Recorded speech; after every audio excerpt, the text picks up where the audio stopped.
AGE. All green, everything. Soda on the table, bums in a staircase. Hip-hop was a soundtrack, used to steal tapes. Locked up young, yeah, we never scared straight. From juvenile detention to catching jail phase. Colorblind, can't see Dallas Green. North Station, make our status scene. Show off crew, yeah, ride on static beats. It's different here. Free Karen Reed, bring it back. 18 banner rap, patents clean like patchwork in a hand hat. Underground, and they ain't even a fan of that. Whatever challenge brings, yo, we standing pat. Had him on the podcast, can't lose his ego. Exaggeration of self never moved the needle. Compassion is power, watch what you do to people. Don't want to better themselves, so they use the ego. Amazing. Amazing. When do you think we're going to close it out? It's going to be a sweep, or we're going to close it out in 5? Sweet. A sweep? Static select. Show off, show off, show off. I bleed green, legendary. One word to describe this Celtics team, what would it be? Dominance. It's 5 games, 6 games. What do you think? Might as well get the fucking brooms out because it's going to be a sweep. Static select. Show off, show off, show off. I bleed green, legendary. If you had one word to describe this Celtics team, what would it be?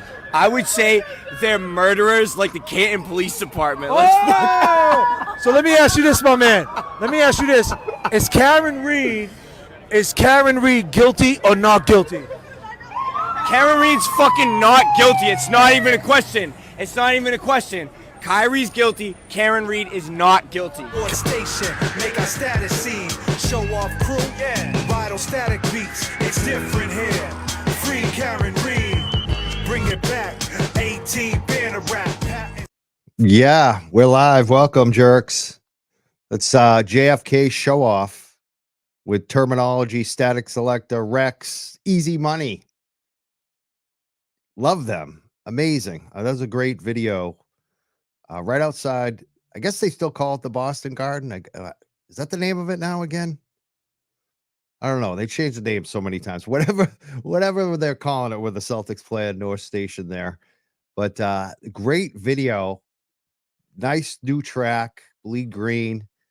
I wanted to talk to JFK show off for a while on the show, actually, just about some of the other stuff he's been doing. I like his documentaries. He did a movie back in the day. Just, I like what he does. I see him around. I've seen him around. I saw him in Salem one day filming. He's like me. He's a hustler. He's a working class dude. He's just a good guy, positive. I also like how he mentors a little bit. He's got, a level of success in hip hop and being an artist, and he's definitely supported other artists. I see him with he had this 50 bars challenge. So there's so much I could talk to him about. But tonight I want to talk about Free Karen Reed because he's been commenting on our streams, and he put out this song and this new video, and he's got the t-shirt on, Free Karen Reed. So I love to see the music artists, especially the ones like JFK, who's definitely a leader, a little bit older, a little bit wiser. He's seen things. Got a head on his shoulders. So I'm down. He's in the green room. He's been here early, which I love.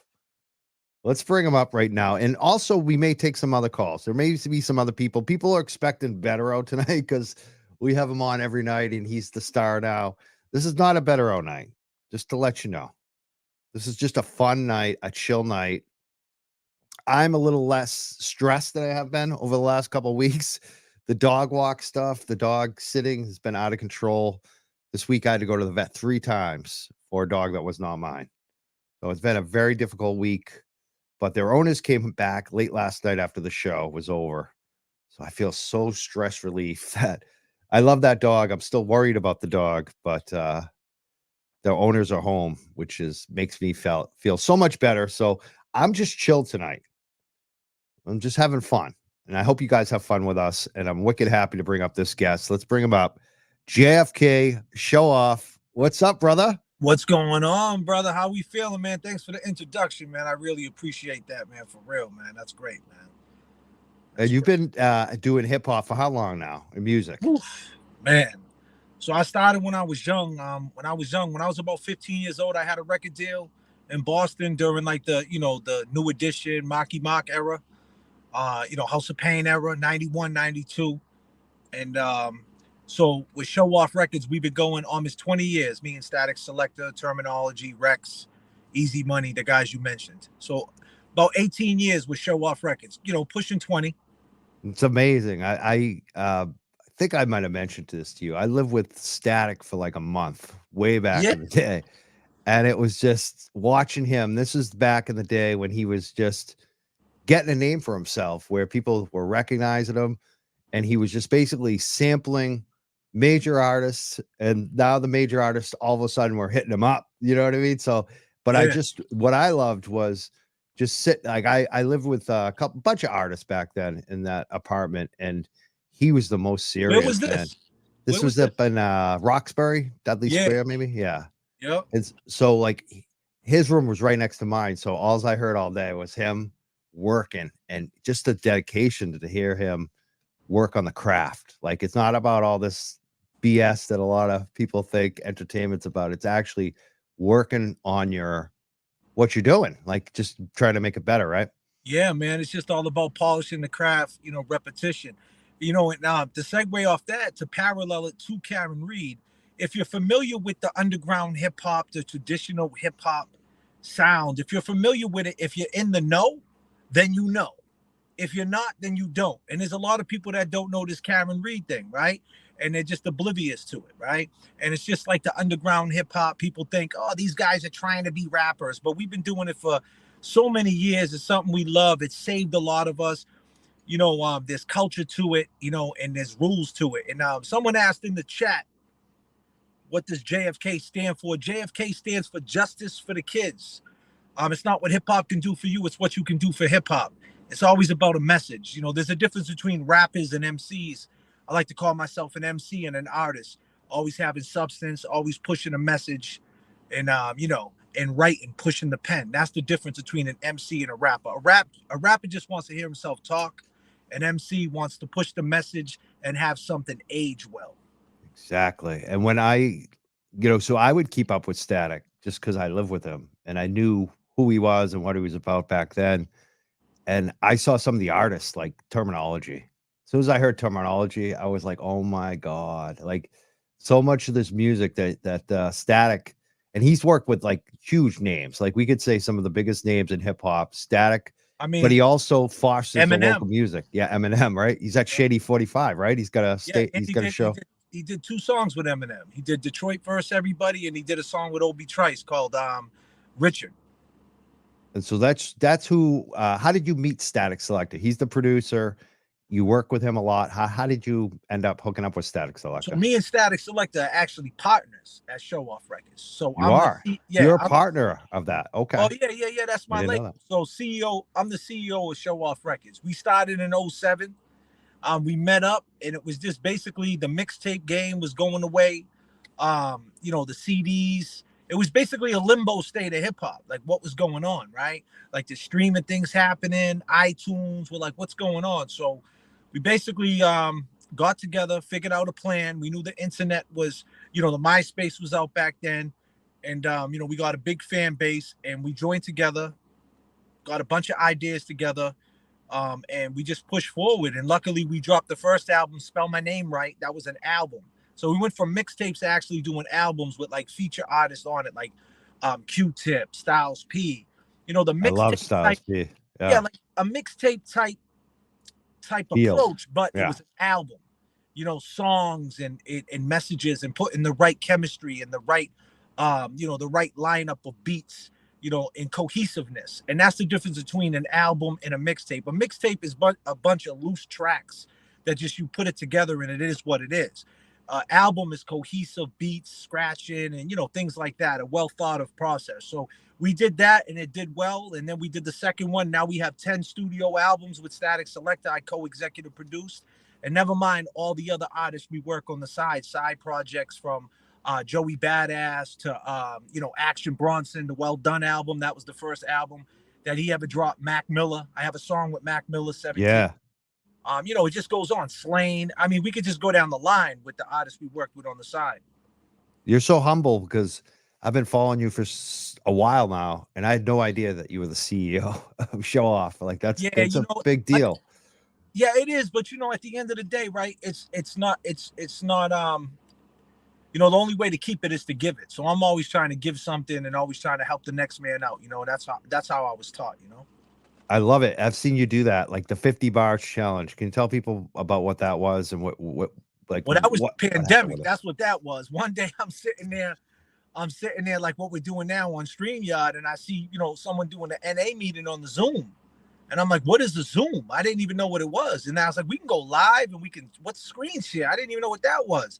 So I was like, wow, we can actually create a live show and make it about the artist. And, you know, and everybody's home and everybody has some money. So we did a little entry fee. And, you know, the winner got to go on Shade 45 and you know, do a freestyle.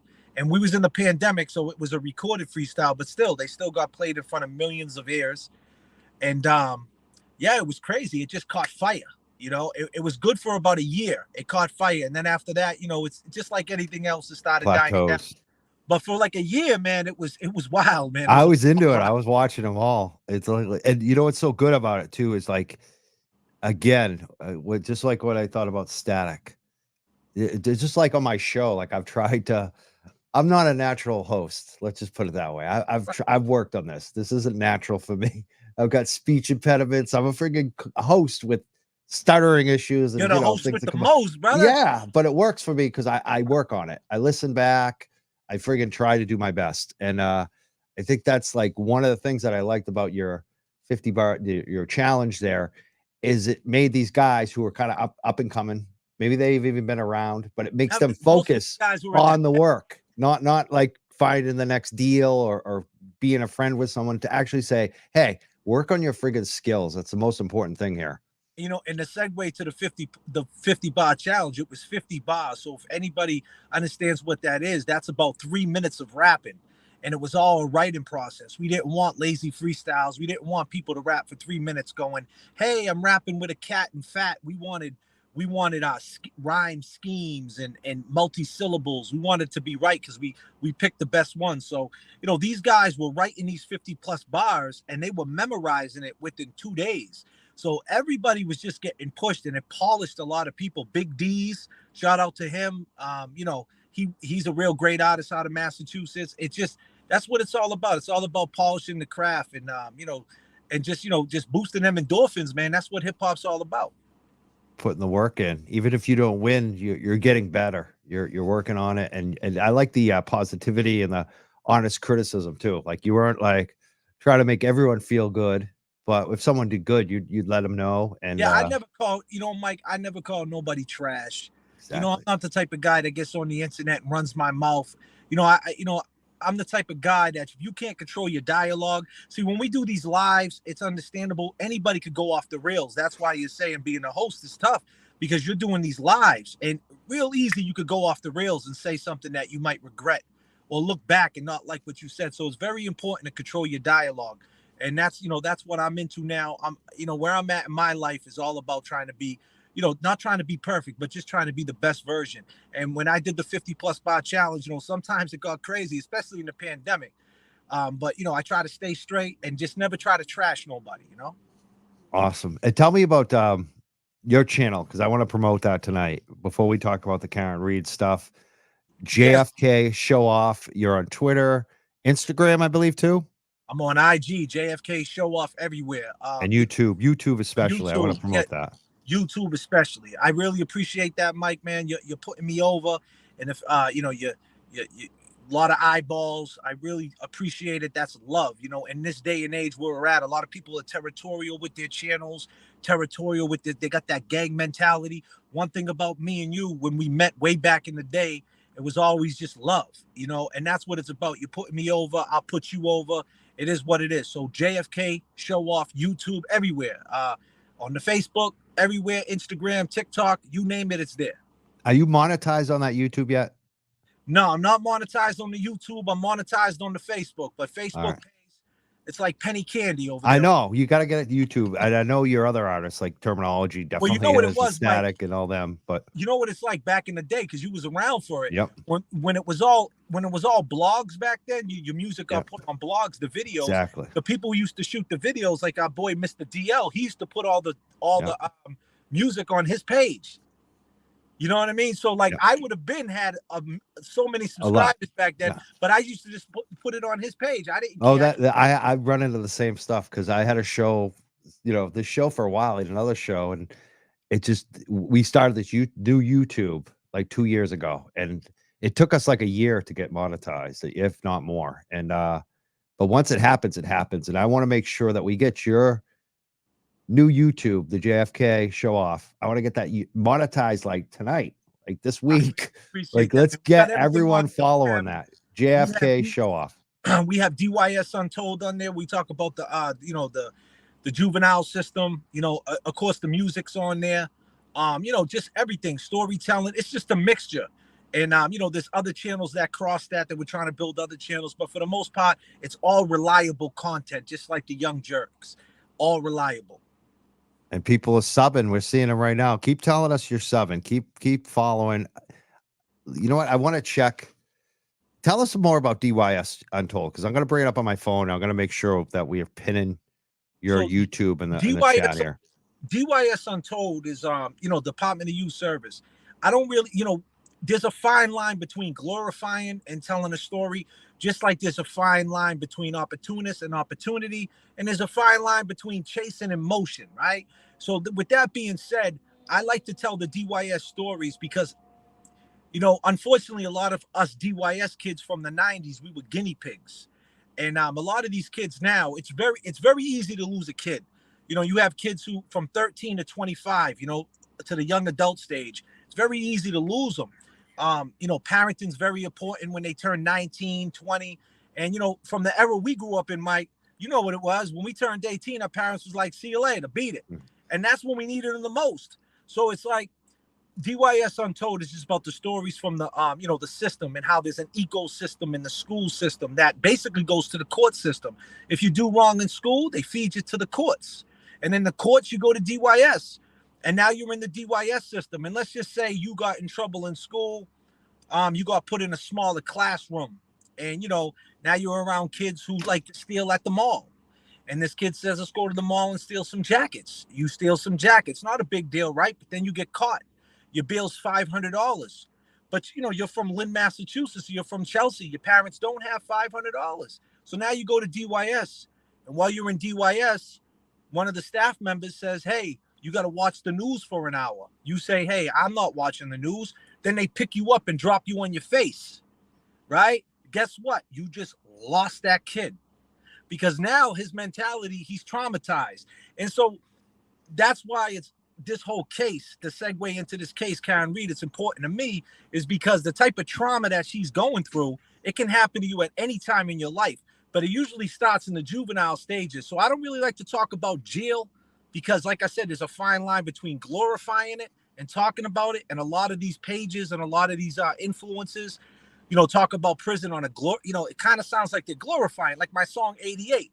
You know, you're glorifying jail like it's 88. You know, it's like I'm not about that. So I like to, you know, talk right to the kids and just tell them, listen, you know, and talk to the parents out there. It's very important, you know, to keep your kid as a kid and know what he's doing because they'll feed you to the system. And just like how they're doing Karen Reed, you think that, hey, why ain't they just dismissing this case? It's evident she didn't do it. Hey, they're not going to do it. They're going to push it right through the system, just like they're going to do your kid. So that's what DYS Untold's about, the system and how rigid it really is. Now, tell us how you got involved. Like, you know, how did you discover about Karen Reed? Like, how did you pick up on that? Man, I mean, I discovered like everybody else, right? Like 2021, I think it was when it happened. Well, 2022 it happened. Right around that time when it happened. And then, you know, this started coming out slowly but surely. And then when you found out about the house and they never checked the house, and then, you know, then all of a sudden the you know, Turtle Boy blew it up, and it was like, oh shit, you know what I mean? But to me, it wasn't even a shocker. It was like, wow, they're setting her up. This type of shit happens every day. You know what I mean? Yeah. but not all of us have Alan Jackson, and not all of us have Yannetti.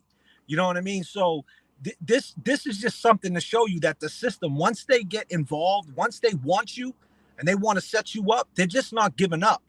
You know, a lot of people, like, because at the end of the day, it is what it is. She didn't do it. You could see it, but they're still gonna go forward with this, and they'll do that to you and to me. And the crazier part about it is, think about how many of the kids that copped out to probation, you know, for other charges, whether they stole something at the mall or whether they got caught with something, and then they get rearrested by a proctor. And you know what I mean? And now they're looking at suspended time. You know, that's it. They just got hitched on their probation time. It's all a big revolving door. And I'm not saying, I'm saying like 65% of people, you know, shouldn't even be in jail. You know what I mean? And it's just a crazy system, and you're seeing it in real time. Absolutely. I'm glad you said that. It wasn't surprising to you, because it's not surprising to me either.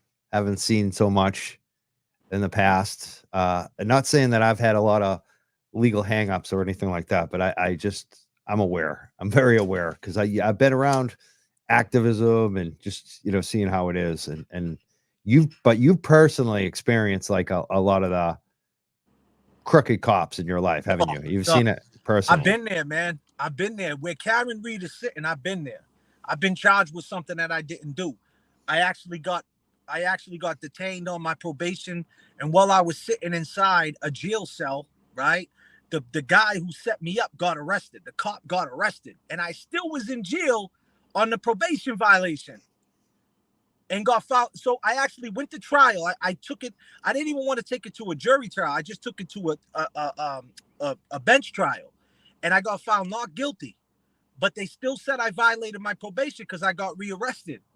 So I got detained on the probation. So I'm sitting in jail for a charge that I got found not guilty by Judge Kavanaugh out of Malden District Court. Anybody that knows that guy, he don't find anybody not guilty, but he had to find me not guilty. What year was that?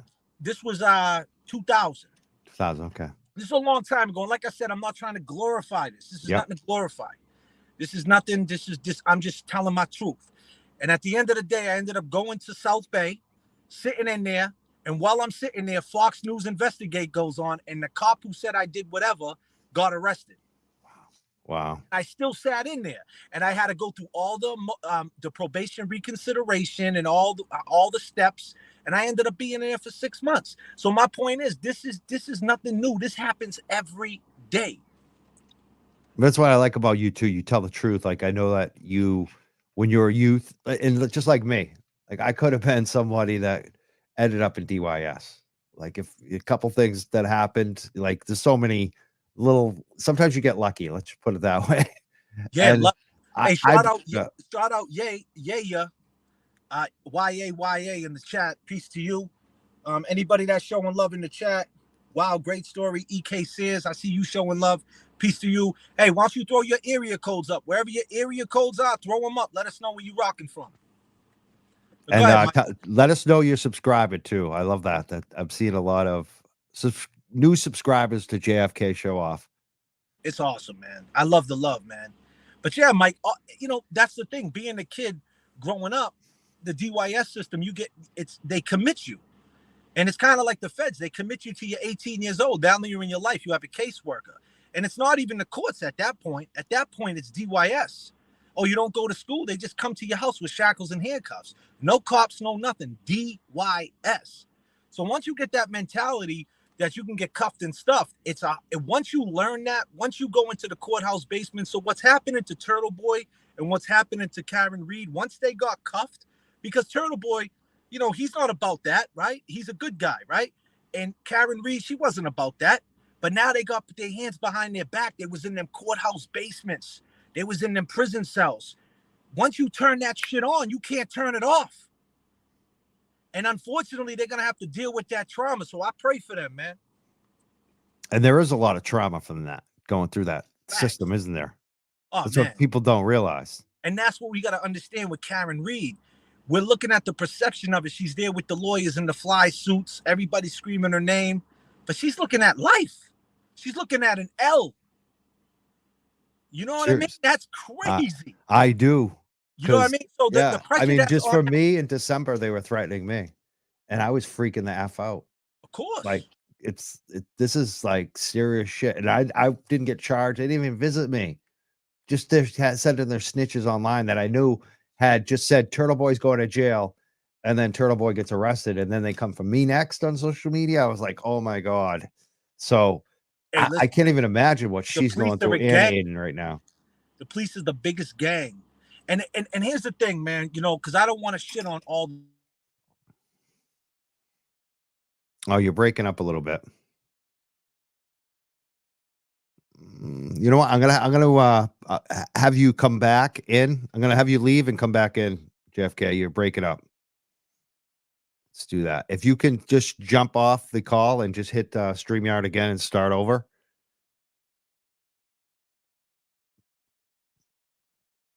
That'd be perfect. Let's bring you back up. I got a couple other people. I want to bring up JFK again. I don't want to lose them. So JFK, if you could still hear me, just log out of the StreamYard and try to log back in with the same link. Massive Media, what's going on? We got you here too in the green room. What's up, brother? Hey, what's going on? I'm just in the middle of my 10 for 10 challenge right now. So I'm asking everyone if they can match my $10 donation to Karen Reed that I made last night. A lot of people are starting to do that right now by going to Karen Reed's Legal Defense Fund and making a $10 donation to match my $10 donation. So it's a nice little challenge I'm doing this weekend to kind of come up with a nice little idea to kind of promote just a donation to Karen Reed in a fun way. So I came up with that late last night. Not too long after Turtle Boy was off the air, I kind of came up with the idea. So I'm just trying to keep that going for Karen. This has been a long, exhausting trial, and it's been an expensive trial. And it's important that we just continue to raise money for Karen. So I'm trying to think of like ways where I can kind of do that. So I figured, you know what? Why don't I make a $10 donation, make a challenge, put that on my X page, and also just ask everyone to see if they can match that $10. So if you make that donation, just write maybe Mazda Media Challenge or 10 for 10 Challenge in your message on your payment that you make. And I think that'd be a great way to just kind of boost Karen, her fund right now, and including some of the experts she has to fly out to this upcoming trial when the defense portion goes is going to be pricey as well. So I'm asking everyone to see if they can do that by midnight tonight. And then I'll get a tally best I can of how many people have done it. But we were at about $90 of donations, but one woman actually made a $100 donation tonight towards it. So she donated 10 times the amount. And we had many other people come through as well. So it's just pretty awesome. But like, that's kind of in my mind this week is I'm just thinking a lot of just not the trial, but just also just the donation portion of it's kind of been on my mind lately. And I feel like, you know, it's just an important thing to do. So that's kind of how I wanted to lead off tonight, Mike. FreeKarenReed.net. You can make a donation. I got some other people in the green room. I'm going to bring up JFK back up. He gets his video back up. I think he's back up. Let's bring him back up too. Will you listen to JFK, Mazza? I listened to a portion of it. I know he was talking about the jeopardy of Karen, you know, facing potentially life, as well as situations where this can be very common for people to have be in a situation where they're framed by police potentially and be at risk for going to jail for a significant period of time. So it's not a situation you want to ever be placed in your life, and I think that's why it's so important for us to all, as individuals, to always band together if we see any levels of injustice. Of course, not all cops are bad, and perhaps maybe most cops aren't bad, but potentially sometimes people are faced in situations where they're falsely charged or incorrectly charged. And it's important as people and citizens that we, you know, Massachusetts or just a U.S. citizen or anywhere in the world really, that we're always stepping up to kind of step up in support of individuals we feel like are falsely being charged or indicted essentially. Awesome. We got some great people in the green room. We got Katie, who probably going to have something to say about Bukaki tonight because she got a visit from him. She was harassed. We also have a state attorney, Brian Barea, in the green room, and we got JFK. So I'm going to bring JFK back, and I'm going to try to bring up those other guests too. I want to have a little panel discussion about Karen Reed tonight. JFK, you're back, bro. What's up? Yeah, I'm back, brother. I'm sorry, man. The phone overheated. I'm out here in Georgia, man. That sun is beating. Is it hot? Yeah, it's hot. It's like 95 degrees out here, man. We're gonna get that this week. It's a cool day in Boston, which is nice, but we're about to get that heat too. Yeah, so I'm in here, man. I'm in here. I just had to cool down the phone real quick. If you gotta jump off, it's okay. I mean, it's all good, brother. It's all good. Yeah. So Yeah, well, we were talking about just the injustice. Well, you were at what is it? TD Garden? Is that the name of it now? Yeah, it's TD Police Garden. It's still the Boston Garden. They still call it the Boston Garden. Boston Garden. What were the fans like? You wearing this Free Karen Reed shirt? What were they like when you were there? It was crazy. Everybody's coming up to me, free Karen Reed, and luckily I had the mics with me, and I caught fire with that one when I talked to that one kid. He said exactly what needed to be said. Awesome. It seems like we're getting a little background noise from the wind. Thinking, can you get your windows open? Okay, I got it. I don't want you overheating too, though. We better Yeah. now? Yeah. Yeah, I got it. Okay, we good. But are you gonna overheat again? No, I'm fine, brother. I'm fine. All right. Cool. Yeah. All right. Yeah, so it was crazy down the TD Garden. I had the mics with me, like I was saying, if nobody heard me. And people were just asking me, everybody was saying free Karen Reed, the vibes. And then after that, we started going around talking to some kids, and then that kid said what he said, and that was it. Once he said that, I was like, I got enough right there. You know what I mean? It was crazy. And did you get any negative pushback there? No, I didn't get no negative pushback. Actually, shout out my guy Jez, who held the camera for me. A couple of Boston police were looking at me funny. I didn't know what they was on. You know what I mean? I don't know how they felt about it, and I wasn't gonna ask them, so I just kept it pushing. But that's the only type of negative vibes I felt. Like a couple of police officers looked at me funny. I don't know what it was about. You know what I mean? I'm not a psychic, so I don't know. But only one can assume, right? And what about online? Have you gotten any pushbacks that you put out that song or video? On Twitter, there's a couple people talking shit saying Karen Reed's guilty. I think the trial was over. To jump into that, I think the trial was over right when Higgins got on the stand. Once he said the text messages and he said what he said about that, it is what it is. What people got to understand is what type of time was John O'Keefe on when he jumped out the truck. After he found out his girl was talking to Higgins and he was at the bar and she was showing him no love at the bar, they're police. They could pick up on that stuff, and you don't need to be police. You're just a man, right? You're like, why is my girl acting funny? Or he might have knew, she probably told him that they talked or whatever, and she probably not filled him in on the whole story.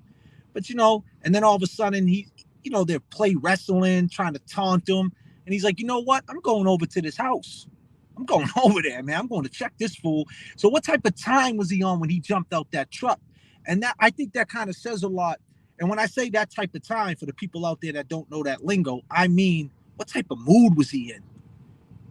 And there's all types of drunks out there, people who drink. Some people who drink, go to sleep and do weird stuff. And other people get mad and angry. So we don't know what John O'Keefe was on. So did he get out the truck like, I'm going to go step to this dude? And I think if he went in that house with that type of attitude and he ran into the guy, Albert, who, not for nothing, knows who he is because he knew his best friend from the show. So, when they went to his funeral, the guy, Pat, that passed away, I'm sure he seen O'Keefe there. And then, not for nothing, I'm sure O'Keefe went up to the movie set. This is Boston, man. They're doing a TV show. You're going to slide up to the set and you're going to bump heads with people. I've been on movie sets to go say what up to my boys. And I'm just saying that could have happened, right? And they could have bumped heads. Plus, they're both Boston police. So, he goes in the house on, hey, rah, rah, rah, talking about his girl, knowing that Higgins just drove back from New York, probably running his mouth all about Karen Reed, about, how she was on his tip and blah, blah, blah. And next thing you know, a fight happened, and that's what happened. I mean, that's what happened. I mean, it's that easy. Yeah, ego and booze. Ego and booze, right? I mean, that's a bad combo. And that's the thing. Sometimes your ego makes decisions for you. And segueing into that, that's the thing that I don't get about Karen. See, Karen, I feel bad for Karen because she got into this position for all the women out there. Nostalgia is a funny thing. She got back with O'Keefe, right? She was with him before. She rekindles the relationship on Facebook and that whole feeling of nostalgia. But sometimes, right, and I don't mean this in no disrespect, but sometimes nostalgia, Mike, can get you killed, right? It puts you in the wrong positions, put you around shit you shouldn't be around, get you in trouble. You know what I mean? Yeah. So then she gets with him, but now it's a whole different scene. He's got 2 kids over there now. this is not what she really wants. But the perception is every time she travels and she goes places with John, that they're this happy couple, right? Because that's what people think. They don't know the situation, how his sister died or whatever, right? So the perception is they're a happy couple, right? But then it's not so happy, right? And she can't just walk away, Mike. She can't just walk away because now she's invested in the kids. And Mike can't, and O'Keefe can't just push her away because he can't just, because of the kids. So they're in a pickle. So now when they went to Aruba and this dude got drunk and now keep in mind, when he went to Aruba, he's telling her, oh, this is my best friend's girl, and her sister is like my little sister. Now let's just say, because I don't want to speak ill on the dead, but let's just say he did mess with the little sister, right? Or was acting frisky. Or even if they were just flirting. That's what I think it was. I think that I don't think they hooked up, but I think there was something going on in terms of attraction. But how does that make Karen Reed feel? She's scorned, Mike. She's a woman. This is what women do. They get mad. Now all of a sudden, here comes homeboy. Here comes Mr. ATF boy. Here comes scumbag Higgins. He takes the corner in the car. He sees her out there on the lawn. He initiated it. He pulls up. Hey, look at me. Look at my haircut. It's me. It's my. Look at me, guys. You like the little pot in my hair, my beard? I love it. Look at my beard, right? And she sees him. She's in a situation where she doesn't know what her life is because technically she's single. She's like, wait a minute. I'm single, but I'm not single. But I'm single, but I'm not single. Everybody, you know what I mean? Like she's twisted. So now she starts talking to him. And that's where her ego got in the way because she crossed the line there. And at the end of the day, I think that if that morning when she left him there, I think that she was more worried about them all getting together at that house, laughing at her. Like, look at the texts. Look what she was saying to me. Look what she was saying. She was saying you're hot and blah, blah, blah. And that probably made her mad. So when these text messages come out, these voice messages of her being mad at him, that's going to come up this week. I guarantee you, and I'm just throwing it out there, I bet you it has something to do with that. Like, how could you, side with these people? You're going in there and leaving me, blah, blah, blah. Because she's thinking he's going in there, you know what I mean? And they're going to end up just talking trash about her. And then on top of that, that's the reason why they're so mad at her. They are so mad. You notice how everybody is so mad at her? Yeah. It's a they're good so point. mad at her because they're blaming her. They're looking at it like this. Yep, we killed John O'Keefe, but you caused it. So interesting points. I think at the end of the day, when that Higgins came on and them text messages came out, the trial was over right there. Yes. I want to bring up a couple of the people. We got other people in the green room. We got quite a few, actually. Let's go. We got Stephanie, I'm going to bring up eventually, but I'm going to bring up the ones who've been waiting the longest. Brian, a state attorney. What's up, Brian? Hey, how you doing, Mike? And I also got Katie here tonight. Hey, Katie. What's up? How are you? Good. How you doing? Good. Why don't we start with you? Because you've been harassed by state police. What are your thoughts tonight after you've seen Cocky on the I've stage? literally been dying to just go off about Proctor's text messages since I saw them in the court date the other day. Like, I had state police come to my house because I said Michael Proctor was corrupt. Meanwhile, he's texting everyone, telling them he wishes Karen would kill herself, calling her a retard, calling her the C word. And he sent Buchanan to my house to harass me, threaten me with witness intimidation charges. Like, I was so enraged when he was reading those text messages the other day. Why? So Why were you so enraged by it? Because what I did pales in comparison to what he did. Exactly. He did way worse than me. Yeah. And he clearly sent Buchanan here. And you already know about my past and stuff. They brought that up. And then it was just I was mad before and I was starting to get over it, but then just pissed me off all over again. I literally could not believe that. And why do you feel like a little justice though, seeing Proctor all over the Boston Herald every day? Oh yeah. Page? he's fucked. He's gone. He's all set. He's not going to be a state trooper. I think they're going to can him like after this trial's over. They should. They better. I think they will. Right. It's a PR nightmare. Mark Betterow was talking about that either on Mike, your show, or Turtle Boy, whichever, about how it's all over the Boston Herald front page every day. Right. It's bad PR for them to even, once this is over, this is going to be a bad look for them. And I mean, it's already been a bad look for them for quite a while, honestly.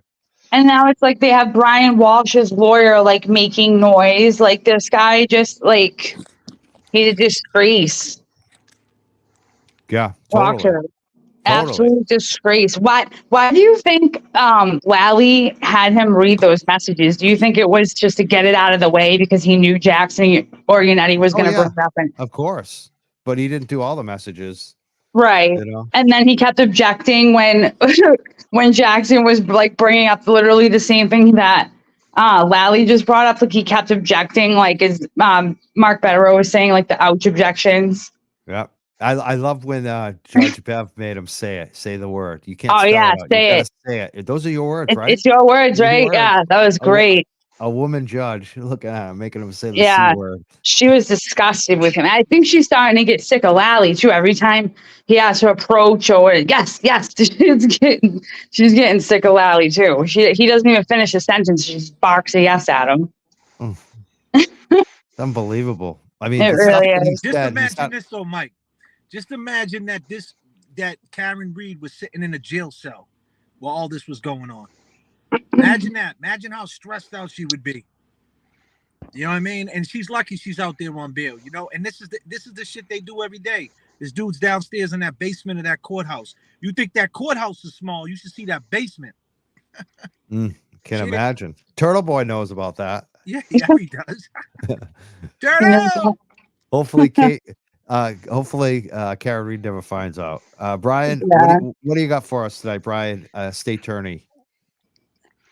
Well, first of all, if you're going to have a DJ on, then maybe you should do a haiku contest too at some point. He's not a DJ. He's a what did you say? An MC? A hip-hop MC. I'm sorry. I'm a writer. I'm a videographer.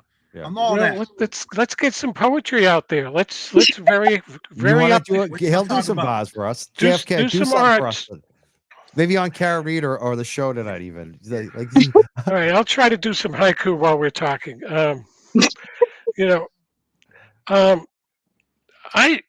I was bothered by Lally bringing out the medical issues. He didn't have to do that.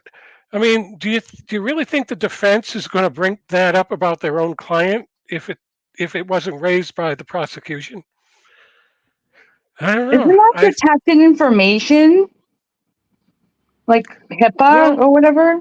I don't think it's a HIPAA. I think HIPAA relates more to medical institutions, healthcare providers. All right. I just didn't know if they were like allowed to bring up medical stuff. Like, you know what I mean? Well, it is a privacy issue, but I don't think I don't think it's a HIPAA issue. Right. I didn't mean that. I just meant an interesting point about the medical information is how did he find that out? Right. I was going to ask. Jennifer McCabe? Probably. So it just shows you his mindset. He was listening to everything Jennifer McCabe said. Listen, let me say this though. Jennifer McCabe, she knew everything that was going on in the bar that night too. That's why she tried to separate Karen Reed and try to bring O'Keefe over there, because she knew there was drama right there. They could feel you. Sometimes you don't have to speak; you could just feel it. She knew what time it was. She knew something was up. She might have not knew it was going to be that, but it ended up being that. Interesting point. And when Proctor wrote all that, what did he find funny about that? I mean, I would like to see Mass State Police open mic night somewhere and see what they find funny. Do you notice that, Brian? Every time that they're nasty, whether it's Chris Albert or this guy Proctor, it's just a joke. Isn't that what bullies always say? It's just a joke. It was just a joke. Yeah. Yeah, Kevin from Yellow Cottage Tales to Spain. It's just boys will be boys. That's what he said. And somebody else might call it locker room talk. Right, I was just gonna say that the Trump locker room talk. You Just know what it locker is? room talk. At the end of the day, them people are in a position of power, right? And Right. it takes a certain type of person in the position of power not to abuse power. And that's their fucking problem. They're clowns. I don't care if they got a badge. I don't care. They're clowns. And that's it. Like, if I could get up on the stand and say, hey, listen, this whole shit is a clown show. That's what it is. But this is the system. It's a rigid system. If she was in that courthouse basement, she gets found not guilty, they would release her. She would go across the street and have a slice of pizza, and they wouldn't they wouldn't care. You know what I mean? She would spend 2 years in jail. They don't care. And that's what this system is about. And that's what that's the reflection of this whole case. They'll do it to you. They'll do it to me. These stadies are clowns. Absolutely. It's so true that they have they don't have the responsibility to use their power. They don't even think about that. Compassion is power. Putting the shoe on the other foot. Compassion is power. It's not making you weak. Compassion is your superpower. These dudes ain't got no compassion. They're clowns. And you know what? Karma, I don't believe in karma. Something's going to happen to them. Karma is your conscience. This shit is going to eat the back of their sub-mind. For the rest of their lives, they're going to have that little voice barking at them. So good luck. Good point. Yeah, I mean, you kind of just, you can't get away from your own mind. You can't. You really can't. You know what you did. Oh, yes. They don't want to convict her. Anyways, that was never the plan. The plan was for her to get charged with manslaughter, eat the charge, and she didn't. So then they overcharged her purposely and handle the investigation like really like shitty, basically. So they can just be like, oh, well, the jury found her not guilty. There wasn't enough evidence. And that way they don't have to go after the McAlberts, basically, right? That's That's a good point. That's good. That's really good. Yeah, I'm with you on that one. All they need is one vote guilty, and they can claim we were justified in going forward with this. Yeah. That's an awful thought. I hope it's not a hung jury. I really want to see not guilty, unanimous. Mazza, you haven't spoken in a while. You got anything to say?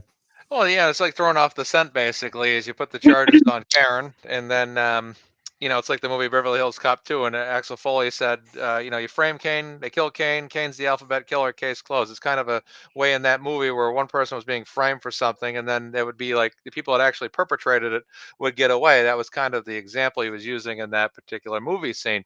In this, it's kind of similar in a way where basically you put it on Karen, you get the her in court, she fights it, and then the perpetrators, the people behind it, get away without any kind of court appearances in terms of them being basically on the hot seat, which is in the defense. And that's really what's happening here. And it's like Katie said, I think it's basically something that would the Commonwealth even pursue this afterwards? Would the story just kind of drop out of thin air from a legal sense? Put it on Karen's not guilty, and then all of a sudden is there any closure to this thing at all? Did anybody that's actually perpetrated it ever get investigated? And furthermore, this investigation is so botched that is there any evidence on the people that actually did it? And this has been my opinion for a while, that it's really going to come down to the feds to intervene here. They have to. I mean, the investigation's still ongoing. They didn't hand over 3,000 plus pages of findings for nothing. Them feds are sneaky, boy. Them feds are sneaky. Them feds are coming, boy. Them feds, listen, if the feds are the most sneakiest people on the planet. They'll walk up to you in the airport and shake your hand and introduce themselves and be like, hey, I'm federal agent, blah, blah. I'll see you soon. And you don't know when they're coming. So believe me, they're coming. Them feds are coming. Yeah, Josh Flabby's cleaning house, so yeah. I just hope I want Jennifer McKee, Brian Albert, I want all them to go down for this, because especially after seeing those texts enraged me. Like, I took it so personal. I just could not believe it. I just really couldn't believe it. Let me ask you guys this question. Why do you think when she was in the Sally Port, though, right? So this is my two issues with Karen Reed. Back to ego making decisions for you, right? So she knows these text messages are out there, right? That, she crossed the line. She's talking to this clown, but it happens, right? She's looking to someone to confide in. It happens to all of us. Things get crazy at home. It just gets wild sometimes, right? We're just human beings, right? So let's be clear about that. But why do you think that the very next day, because when she was on Nightline, she said that she dropped them off at the door. Now, how did she remember that? That's one. Two, when she got, and I'll throw this at Mazza Media because I see him, he's deep into this. And then two, when she was in the Sallyport, why did she say Colin Albert and the dude Brian, and she never mentioned Higgins? And then why, and one more thing, and then why after he died, why did she text him that John died in the past tense? Why didn't she say John's dead? Like Yeah. died. Like, look what you did. He died. Like, she knew some shit was gonna go down. So them are just the weird questions that I have. I think she texted him to test him. Right. At the I end. don't think she knew like what happened yet. Like that was pretty soon after. Like she's not gonna think, and the whole thing about like her saying like, could I have hit him? It's like it's such bullshit that people say that's like an admittance of she's like admitting to guilt or whatever. It's like she rolled up on him and he's like laying there, and of course she's not gonna think he just got beat to death by the people they were just out at a bar with. Nah, but see, that's where I disagree. When he jumped out that car, he was getting out that car to fuck somebody up. I don't think so. I don't think so either. I think you think he was going to that bar to hang out after. I think he had no idea. No idea. I think Colin had something to do with because if Brian Higgins and Brian Albert are cops, so it's like if they wanted to beat him up or kill him, they would go find him like on patrol or something and pop him and just walk away. But John O'Keefe, right? He's with his girl. You just find out your girl was talking to a dude at your house. How do you know he knew though? Yeah, that's what I don't think so. She might have told him because when she was in the bar, what I'm trying to say is when she was in the bar, she was giving him the cold shoulder the whole night. So you don't think he picked up on that? Like, why are you giving this dude the cold shoulder? What's the deal with that? And then she could have told him in the car, listen, this is what went down. Let's go over there. Let's go talk to this dude. And that's why maybe he texts you coming over here.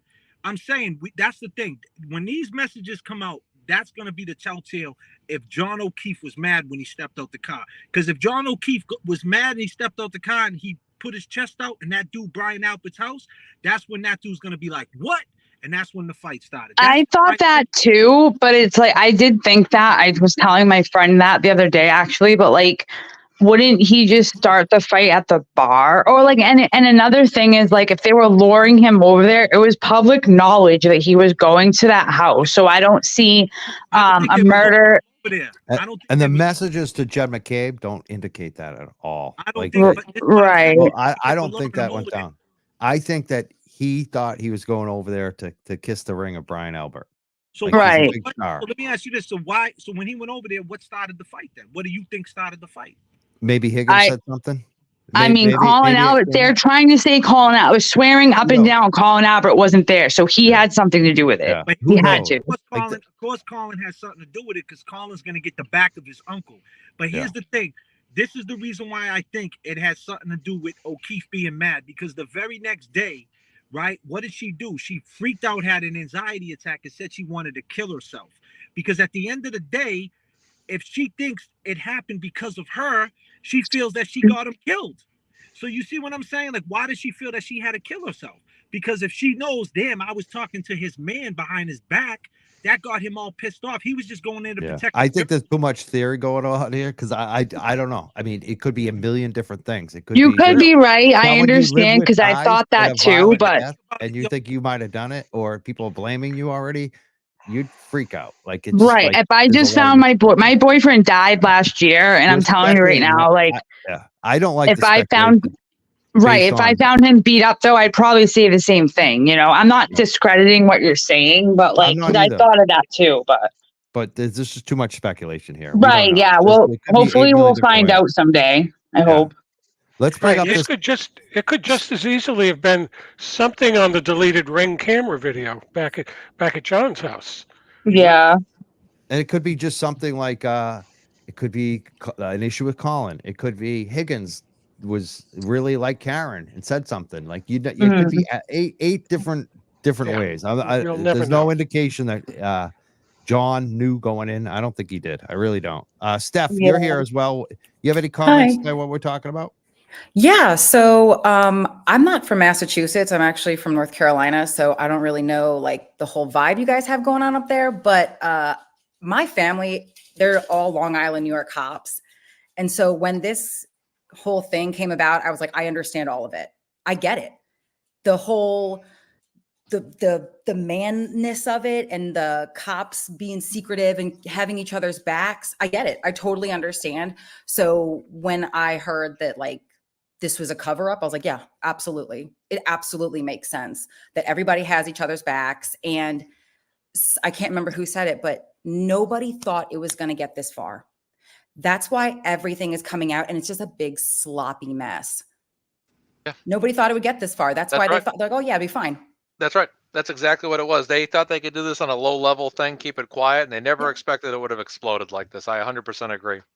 Absolutely. Absolutely. It's I'm kind of at awe. Like I had back surgery a couple weeks ago, so I've been stuck on the couch watching this every day. I'm way too involved. It's come to a whole new taken over level. your life.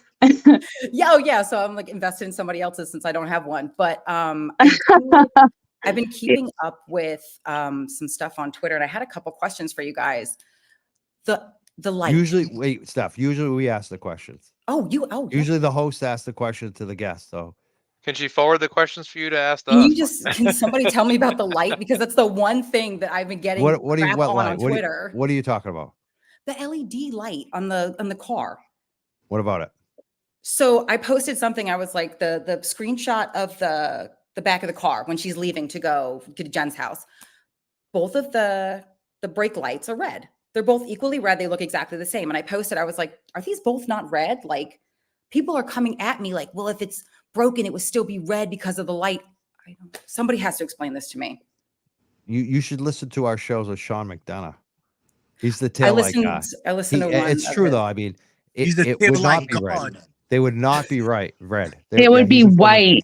If all those pieces were missing, and at 5:08, or whenever she leaves the house, Steph, if she hit John's car in the driveway? Yeah. Okay, well, so she pulls out and she hits the brakes and there's a little tiny crack.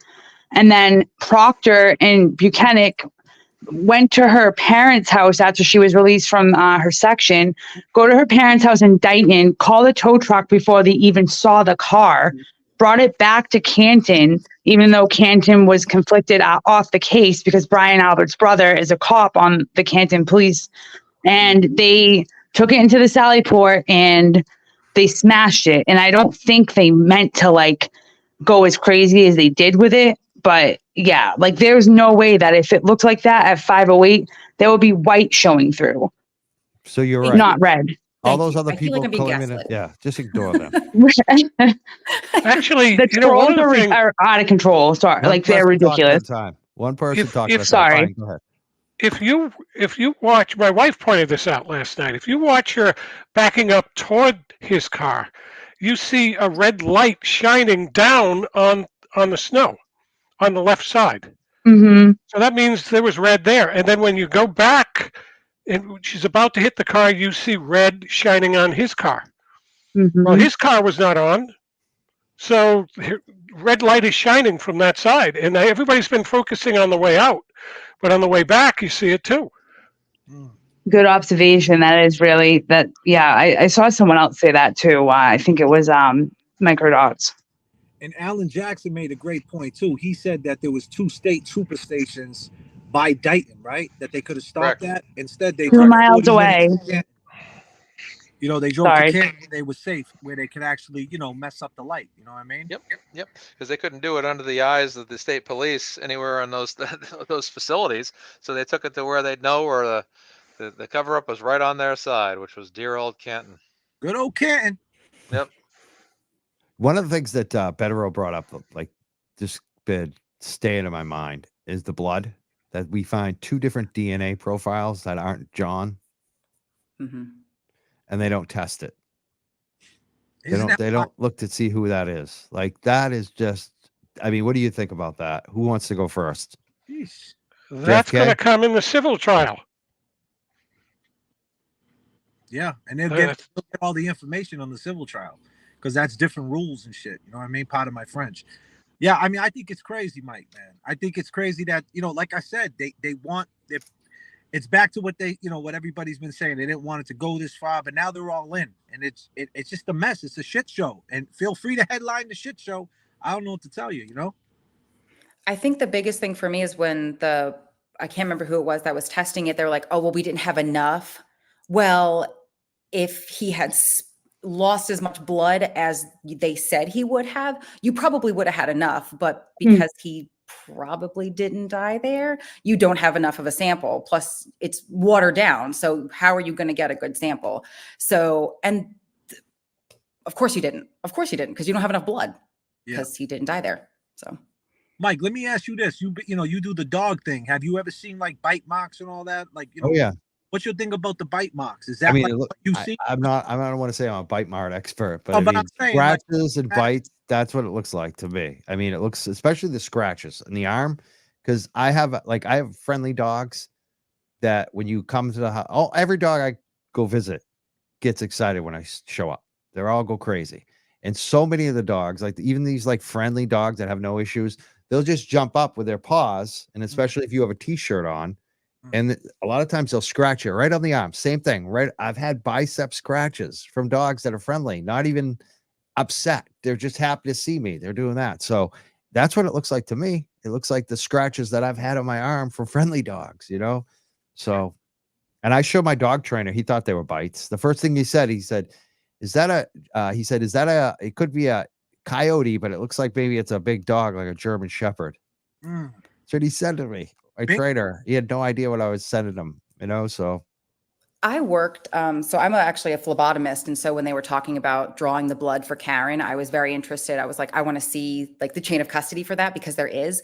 And I've worked in 2 separate hospitals, 2 separate ERs. So I've seen some things. And the first thing when I saw those pictures, I was like, there's no way. There's no way that it just doesn't make any sense. So of course the medical examiner couldn't make a decision. Of course, anybody who's looking at it, it just doesn't make any sense. That's not how he died. So I think that even though those pictures aren't enough for somebody, it just doesn't make any sense. If you've ever seen a dog bite, those look exactly the same to me. So you've seen dog bites before? Oh yeah. Cats, dogs, everybody comes in for cats. I've seen somebody get hit by a car. It was like they got their foot ran over kind of business. It was funny, but like he was laughing, but it wasn't anything like they're saying that John was. So it doesn't make any sense to me that I've seen people in car crashes. Even if you're behind all that metal, you get really, really hurt. So it just doesn't make any sense. What about the injury behind the head? Because that's the most major injury to me. That's from a dumbbell, bro. What would you think, Steph, if you saw someone come in with an injury like that? If you look at, so actually my husband and I were looking at the house on Zillow last night, and you can see the gym that was downstairs.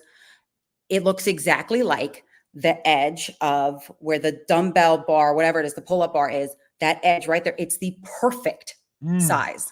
It's like 2.5 something inches, and it's clean. On Zillow. So, Zillow gets you every time. Yeah. Oh, the internet's a crazy place. So if you look at if you have one of those bars or whatever, the bottom part of it that's lift up, it's about 2.5 inches or whatever. It looks like it matches to me. That's what it looks like to me too. It looks like, so many times people get punched and they get knocked out from the punch, and the punch doesn't kill them. It's the fall when they smack their head against the cement. In this case, it could have been just that boom. Yep. And in the second he falls upright, and then that's when he pukes or vomits and bleeds whatever down his shirt. Yes, that was my next question. Why hasn't anybody brought that up? Yep. That's more than likely than what happened. We're probably somewhere right in that 90% of probability or accuracy of that probably being how it happened. Whether who did it, who hit him where, and how he fell and where and when, maybe we could debate, but I think this reconstruction, we're probably better than the other guy that was on the stand there Friday. Probably somewhere in that vicinity is exactly what I think happened as well.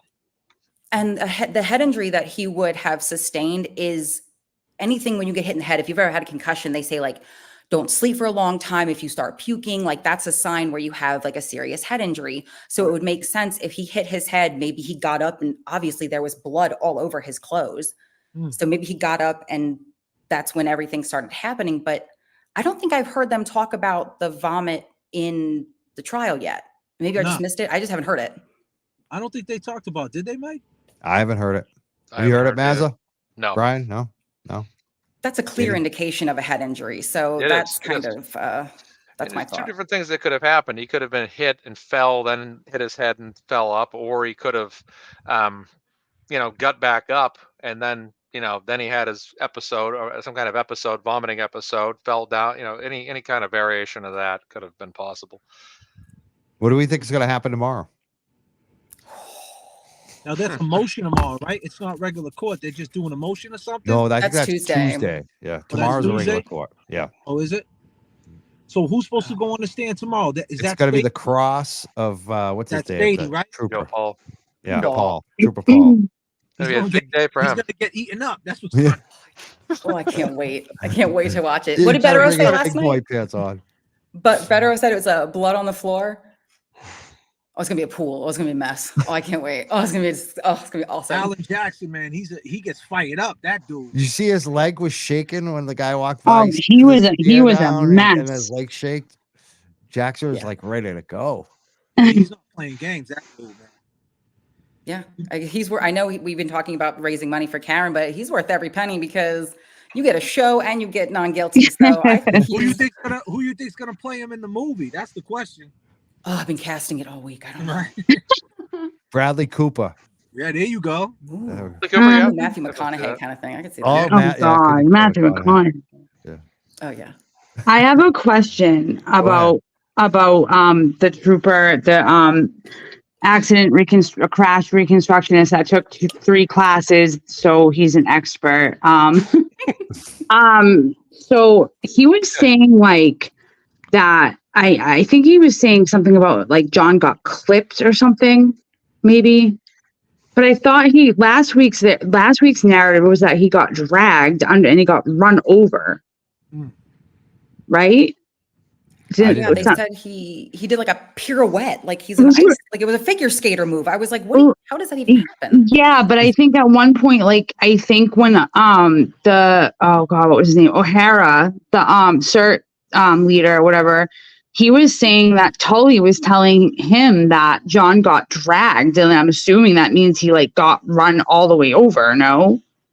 But now he got sideswiped. It's like they can't like it's just right, and it's logical explanation. Even their pirouette, like how does he get the gash in the back of his head?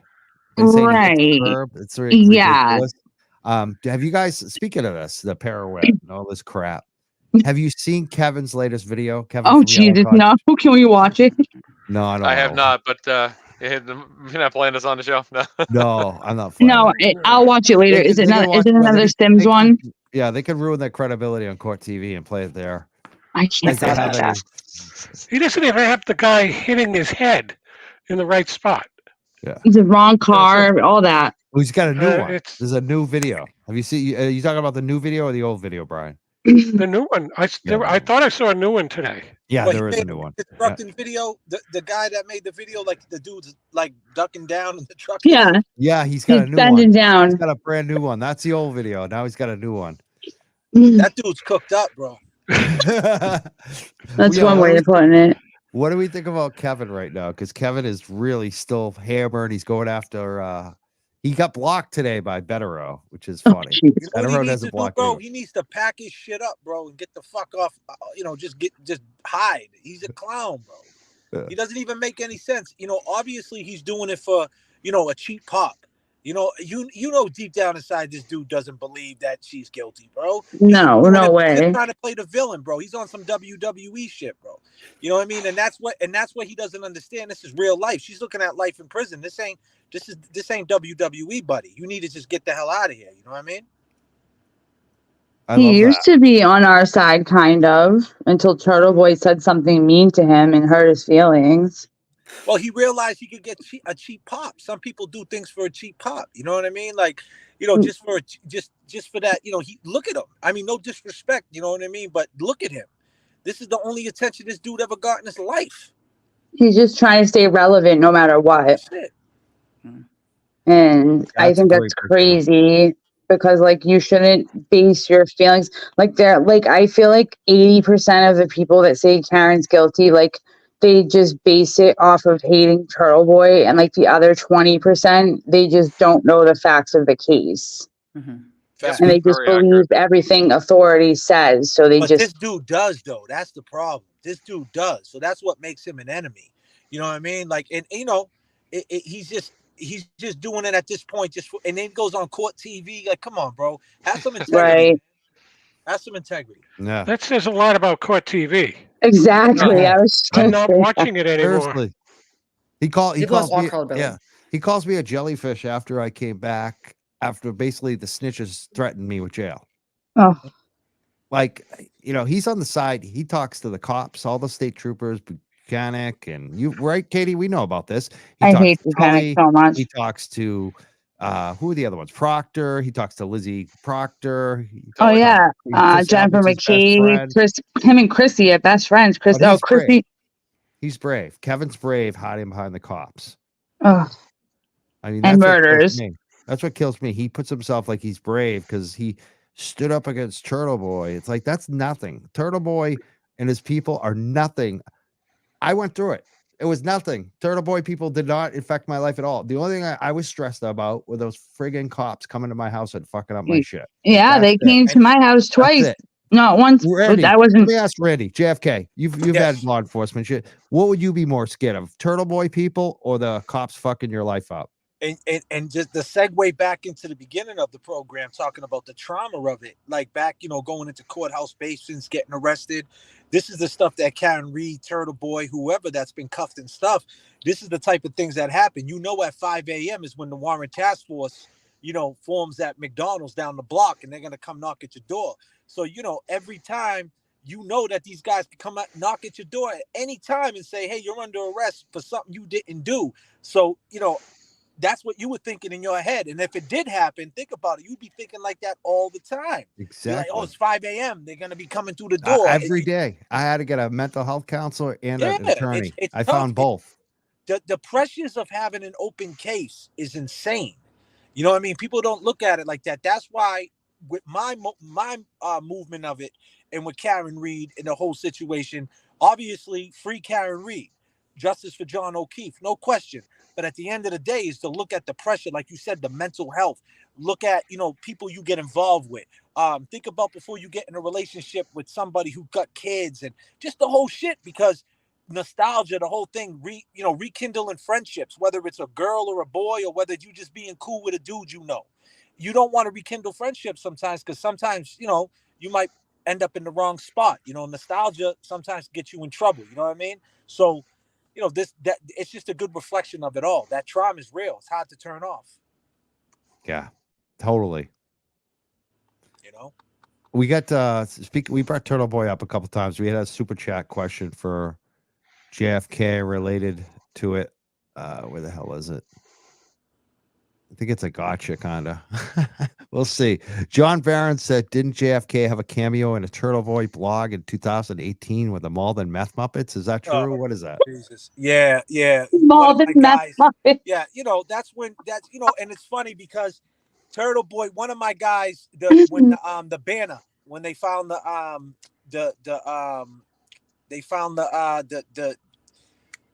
what was it? The Red Sox banner. They found the banner off the truck.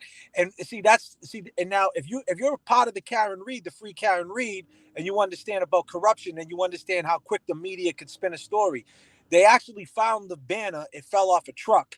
And then the media spun it as a Boston thing. It fell off a truck, like they stole it. They stole it. Yeah. Right. And so then Turtle Boy took it, you know, looking for that cheap pop, and, you know, ran the story and threw me in it because my boy was trolling, said I was listening to my JFK tape, you know, like trolling, like being stupid on the camera, and they threw me in it, like put a picture up of JFK, you know, all this wannabe rapper, rah, you know, the whole shit, you know. But listen, I got thick skin. So by you writing that, if you're trying to insult me, better, you know, come a little harder than that, buddy. Right. But other than that, that's what it was. And that's the thing, like that just shows like you went through the Turtle Boy shit. You don't hate him. You don't even care. Nah, man, if you're on the internet and you're gonna be on the internet, these trolls are gonna pop up and they're gonna say things because they're miserable. You know what I mean? They never did anything great. They ain't got no passion. They're home eating zebra cakes and honey buns. They can't do 50 push-ups.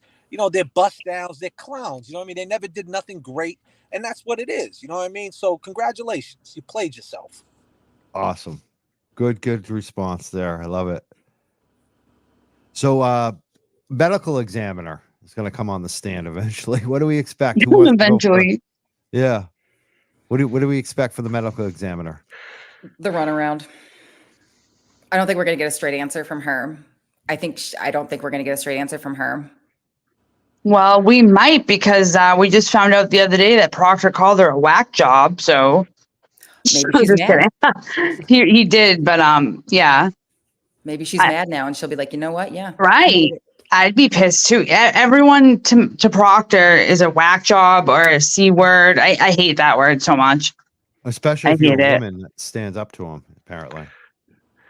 Like, can you imagine what, like, Karen has to sit there, like, day in and day out with all these help. And he said that thing about, like, I guess maybe she has to wear, like, a colostomy bag. Maybe I don't want to get into it. Like, it's none of my business. But, like, I'm just saying, like, how he said that. Like, he's disgusting.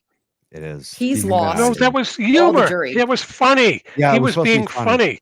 funny. Oh yeah, I Yeah. know. It's just he's so emotional from the case. Like, you know, it was he like that with Brian Walsh? Did he like make fun talk shit about Brian Walsh or like, you know, I don't know. I can't even like fathom it. I sent one text to Lizzie Proctor saying that her husband was corrupt, and I have Buchanan staking out my house. He came here 2 times and threatened me with witness intimidation because I wouldn't fold and say that Aiden told me. This was 2 days. I sent a text message for you that Steph, I don't think you know. I'm not sure if you know.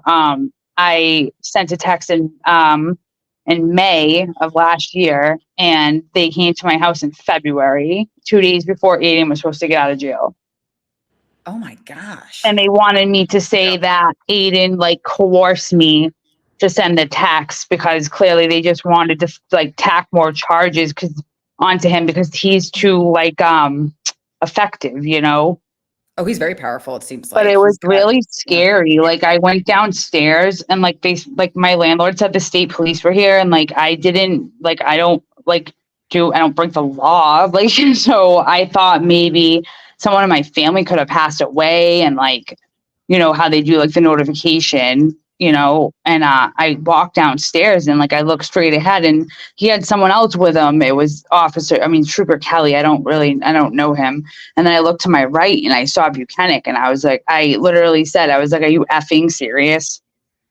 That's the first thing. That's what I said. And he was like, oh, you know who I am? Like smirking at me. And I talked to him for like 2 minutes, and I said, I don't, because I just wanted to see what they wanted. And I was like, I don't want to talk to you anymore. And he just kept firing questions at me. Like I had to literally get up and like walk out of, like, you know what I mean? Like walk back into my house. Luckily I had witnesses with me. That's Katie, let's talk insane. about the trauma of it, because JFK brought it up. I felt traumatized, just the threats that they were throwing at me. I can't imagine for you. Well, how did it make you feel like over the months? So I'm an addict in recovery, and like I haven't been in trouble with the law in 11 years, since 2012 or 13.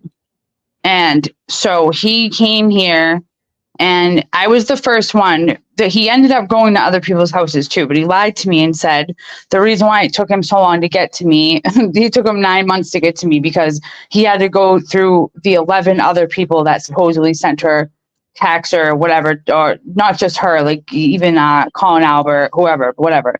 Sending a text message is not illegal. She's not a witness. They weaponized the witness intimidation statute. Yep. They brought up my past of my, like, so, you know, like, oh, like, we know you've been in trouble in the past. You've had a troubled past. Like, you've had trouble with drugs and this and that. It's like, what does that have to do with anything? Nothing. Isn't that bullshit, bro? I mean, excuse me, girl. That's so corny. Like they thought that, like, and I'm not saying this like this is how I talk, but they were saying to each other, you know, let's go. This girl's a junkie. We're gonna go down there, and we're gonna bring up that she hasn't been. She's probably because they probably don't think of me as a smart, intelligent woman, and they think, oh, we're just gonna go mention. Oh, you haven't been arrested in a long time, huh? Like you know. Meanwhile, half these people, these state troopers and regular people, are prescribed to Adderall, prescribed to Xanax, Clozapines, and they're getting whacked out every day. But yet they're pointing the finger at the next person. It's just like it wasn't so much like. You know what I mean? It wasn't so much them bringing up like my drug history because I own that. Like, there's nobody that's like a harsher critic than myself, and I know what I've done. But it was just the fact that they like thought that they could like, because they know that Aiden didn't coerce me to do. You know what I mean? Like, that's insane. I didn't even really follow Aiden. I started following Aiden like. So I obviously have been following this since the first article, but before that, I had just recently like started following him consistently. You know what I mean? So it's not like, I'm sorry. They were trying to strong arm you. They were trying to. Yeah, they were trying to scare me. Like, cause then like they said I didn't need a lawyer to talk to them. And like I said, I wanted to know why they were there. And then like he started getting really mad, telling me like not getting in my face, but just like getting really loud, like he had this folder with him and was like, do you want to see this like disgusting vile things that people sent Elizabeth Proctor and this and that? I'm like, well, Elizabeth Proctor was calling people's jobs and trying to get them fired. So I called that intimidation. And he was like, well, how do you know that? And I was like, well, we have proof. Like, that's how, you know, we ended up finding out because somebody came forward. And for them to come here twice, they came here twice. I wasn't home the first time. And you got threatening messages after anonymous messages about it too. Oh yeah, I've been told to kill myself, to overdose, to relapse, to you know, I should just get it over with. I'm convinced that cowboy guy is Chris. He's back again. Like he will not leave me alone. I wish I could find someone that like knew how to like do IP addresses because I would love to like really know if it was him because the shit he says to me is disgusting. If you don't mind me asking, where you at? What area you at? What county you at? You in Gloucester? I live in Gloucester, so they drove all the way down here from Canton. Imagine Canton to Gloucester twice. Ponies. Yeah. Right. Well, in Gloucester, kid. Yeah, yeah. Canton to Gloucester just because she said a message. A message. And it wasn't even like threatening or anything. I just said that her husband was corrupt and like, you know, because he is. Look at him. He's corrupt. Look at the shit he was saying. Like, all right. So say if like Karen did hit John, which she didn't. We all know she didn't. Like just the way they handled the investigation, putting that blood and solo cups, the fact that he had one shoe on and no one. What if there were more dead bodies in the house? You know what I mean? Like what if it happened initially in the house? There was a big like brawl or whatever. They didn't know how he died at first. What if there was a big like fight or someone broke in and started killing people and John had managed to escape and died on the lawn? Like you're telling me you're not like if somebody was on my front lawn right now dead, they would be swarming my house. Because my opinion is, like I said, is that they looked at it like she was the cause of all this. And, you know, they just wanted to put it on her shoulders and that, you know, she came involved in their little circle, you know, and right. They got real rigid and real crazy. And listen, these state troopers, they go on the stand all the time. They go, you know how many times that dude Proctor been to that Dedham Superior Courthouse? You know what I mean? You know how many times he been there? That's a second home to him. So, you know, he knows exactly what, you know, what papers to push, how to write things up. You know, you think that I can write. These dudes write perfectly. You know what I mean? That police report will set you right up. So, you know, like I said, this is real life. So anybody that's like, that's involved in this Karen Reed thing for entertainment, that's cool. But in the end of the day, she's looking at life in prison over some bullshit. Right. And a lot of people have been threatened about it. That's another thing that people, even these ones that are the new Free Karen Reed folks, like some of the disrespect I've seen too, like, because people like Katie out there, like I mentioned myself, but the real ones I get most worried about are the women who live in Canton who have stood up over and over again at their own town select board meetings. Like they have no protection. They can't go to they get Yep. threatened all the time. They got anonymous letters in the mail threatening them, basically blackmail, personal shit saying if you don't stop, we're gonna expose this about your family. Like, just horrible shit's been Well, going on. we're living in that world, Mike. Everybody tries to Mm. have allegations, like try to threaten you with allegations. If you don't do this, we got that. Well, guess what? Do it. Exactly. That's what they That's did where to I'm me. at. I've had so much of that shit. It's like, do it. Go ahead. But they try to. That's the mental part of it, because then you just lose faith in humanity when you go on the internet. The internet is a tool, right? But it can bring the worst out in people. Unfortunately, Rita's been one of the loudest people that I've seen so far watching. I love her. I watched the police audit the other day, and I've been Oh, keeping yeah, up with that the was select great. board she's meetings. fearless. Has she come forward with any like Oh yeah, she harassment? got a letter. She got a Oh yeah, anonymous she letter. gets harassed all the She's time been in on the police station. She still has a copy of that letter because they wanted the Canton police wanted her to leave the letter, and she's like, "Nope, I'm holding on to this letter. It's in a plastic Ziploc bag. right. You know, the feds want to see it. Wait, Like, who wanted it? Who wanted her to give it to them? Canton police, Yeah, but they haven't okay, done anything. I'm gonna. Now one That's person did, insane. yeah, and one person did give them the letter, but of course they haven't done anything. No, Of she course did go not. down there. I mean, she was getting harassed on X by a particular X account. The and she same ended up account filing that Katie just yeah, mentioned. That's Madison. right. Yeah. The Cowboy. cowboy. Yep. Yeah, she ended up filing a police report, and they blah blah blah blah blah, and nothing ever came of it. Of So course. there's a lot of threats going on, and that's the thing about Kevin that pisses me off. You're right, JFK. This is real life. This is Like, real life. Dude, Guys like I'm that- not a violent person, Kevin, but you deserve like any shit you get, because you know what, dude? Like, what I stood up for this year, and you call me a jellyfish. You're a friggin' spineless little piece of shit, Kevin. You sit in your little fucking yellow cottage tail, and you're a cushy town that you grew up in. You're a punk. You're a punk. And his You- mom's you live addict. in- we know where you live, and you live in a punk. You're a punk. You're like, seriously, total punk. And I don't say that shit, but you are. You're Hey, a punk. that's the thing. People shouldn't enable suckers. He's a sucker. You don't enable a sucker. When people do sucker shit, you got to be sucker free. He's a sucker. People enable that clown, and it just ain't right. Bottom line. Yeah. So yeah, we're doing good. We got a lot of listeners right now. We got 1,500 people watching on YouTube. I want to thank everyone for watching right now.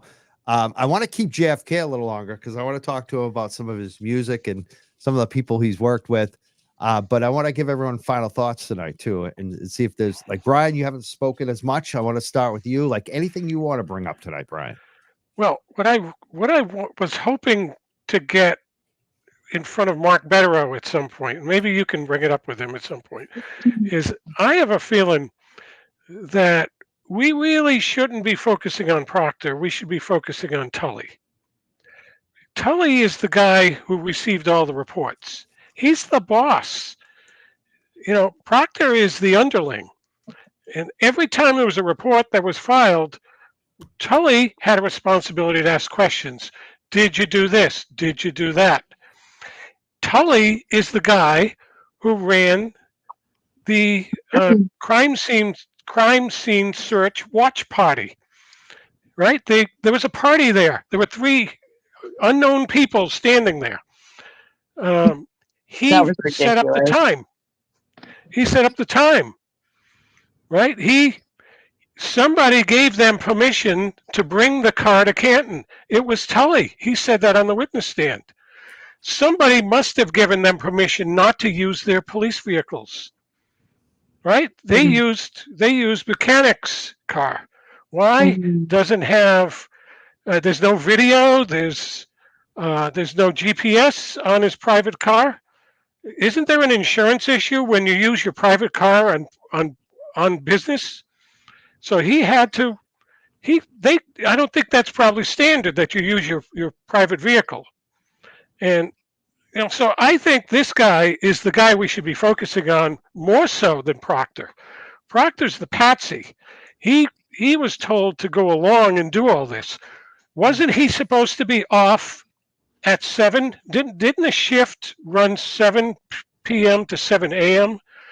And John was declared deceased at 7:55 or something like that. His shift was over. 7:59. Somebody had to override the normal the normal person who would take over and put Proctor. That has to be Tully, right? Yeah. That's a good point. Who sent the instructions? I don't remember her. Jessica Hyde. I was going to call her something else. Don't do it. I'm Be nice. Be nice. Do it. I just wrote down something else. I couldn't remember her name in notes. He said, do it. I'm not going to say cat lady. I won't say cat the lady. cat lady. Okay, that's all The right. cat That's lady. That's a wasn't cat bad. lady. That was That's it. But somebody sent her instructions on what to look at and what to only look at, right? And who was that? Say it with Tully. me. Tully. Tully. It's Same thing all with the you know search what? search too. And, yeah, he's also the guy that's after Turtle Boy, right? who Yeah. who Yep, right decided in this house. who decided there was no Ford Edge parked there at say 3 a.m. based on a really bad excuse? Tully. Tully. Who decided to get the video at night? I think the time spans he got were 12 to 2, 4 to 6, something like that. What time would the Ford Edge have been traveling through Canton to get to the crime scene? Probably between 2 and 4, right? So that's missing. This is all Tully. What else? I think I might have written something else out. No, and he could have insisted on a more thorough investigation because he was getting the reports. Now, sometimes when you're at the top of the food chain, you're not thinking the things through as much, so there might be an excuse there. But there's an awful lot of shadiness, apparent shadiness here. You were going to say something, California? Mark? Yes, I'm just what you're telling me is just blowing my mind away right now because it's incredible, Brian. First and foremost, this is. I mean, the fact he flew out the floor thing, the fact that a particular woman that had Turtle Boy thrown in jail was Natalie. texting him instead of calling the cops about it. I mean, you're making a great point. This is something I maybe should focus more on. This is really eye-opening stuff. He also played football at Stonehill College with John O'Keefe's brother, Paul O'Keefe. It's an interesting, why the family may be so stuck on supporting law enforcement in this, supporting Brian Tully probably has a very close, I wouldn't doubt it. If there's, it seems like they were 2 years apart, but they were on the same football team. When I see Tully up there and then I see all the other state troopers, I think they're all trying out for the Blue Man Group. They all look, they put on the blue gloves. You just need to paint the face blue, and they could just go do their stand-up routine. Their open mic night. Yep. They have the bald head. They just need the blue faces. There you go. That's exactly right. They got the blue suits. Them The blue states. suit.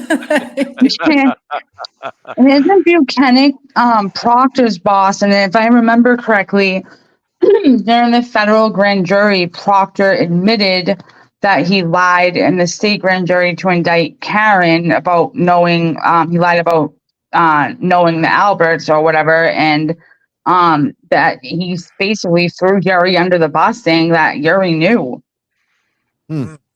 I think that's what happened. Right, but Does I wonder whether. Does anybody on here talk to police like on a daily? Like you say a lot of your family are Long Island state troopers. What do they think? I haven't asked my cousins and my uncle just yet because I feel like it's kind of like, I have a feeling what they're going to say, and they're going to be on the cop's side. Just like, I think his name was Jeff. He was on with Bettero and somebody else. And he's like, well, I talked to my buddies and yeah, I think she did. And I'm like, well, that was the FBI agent. That wasn't a good reason. So yeah.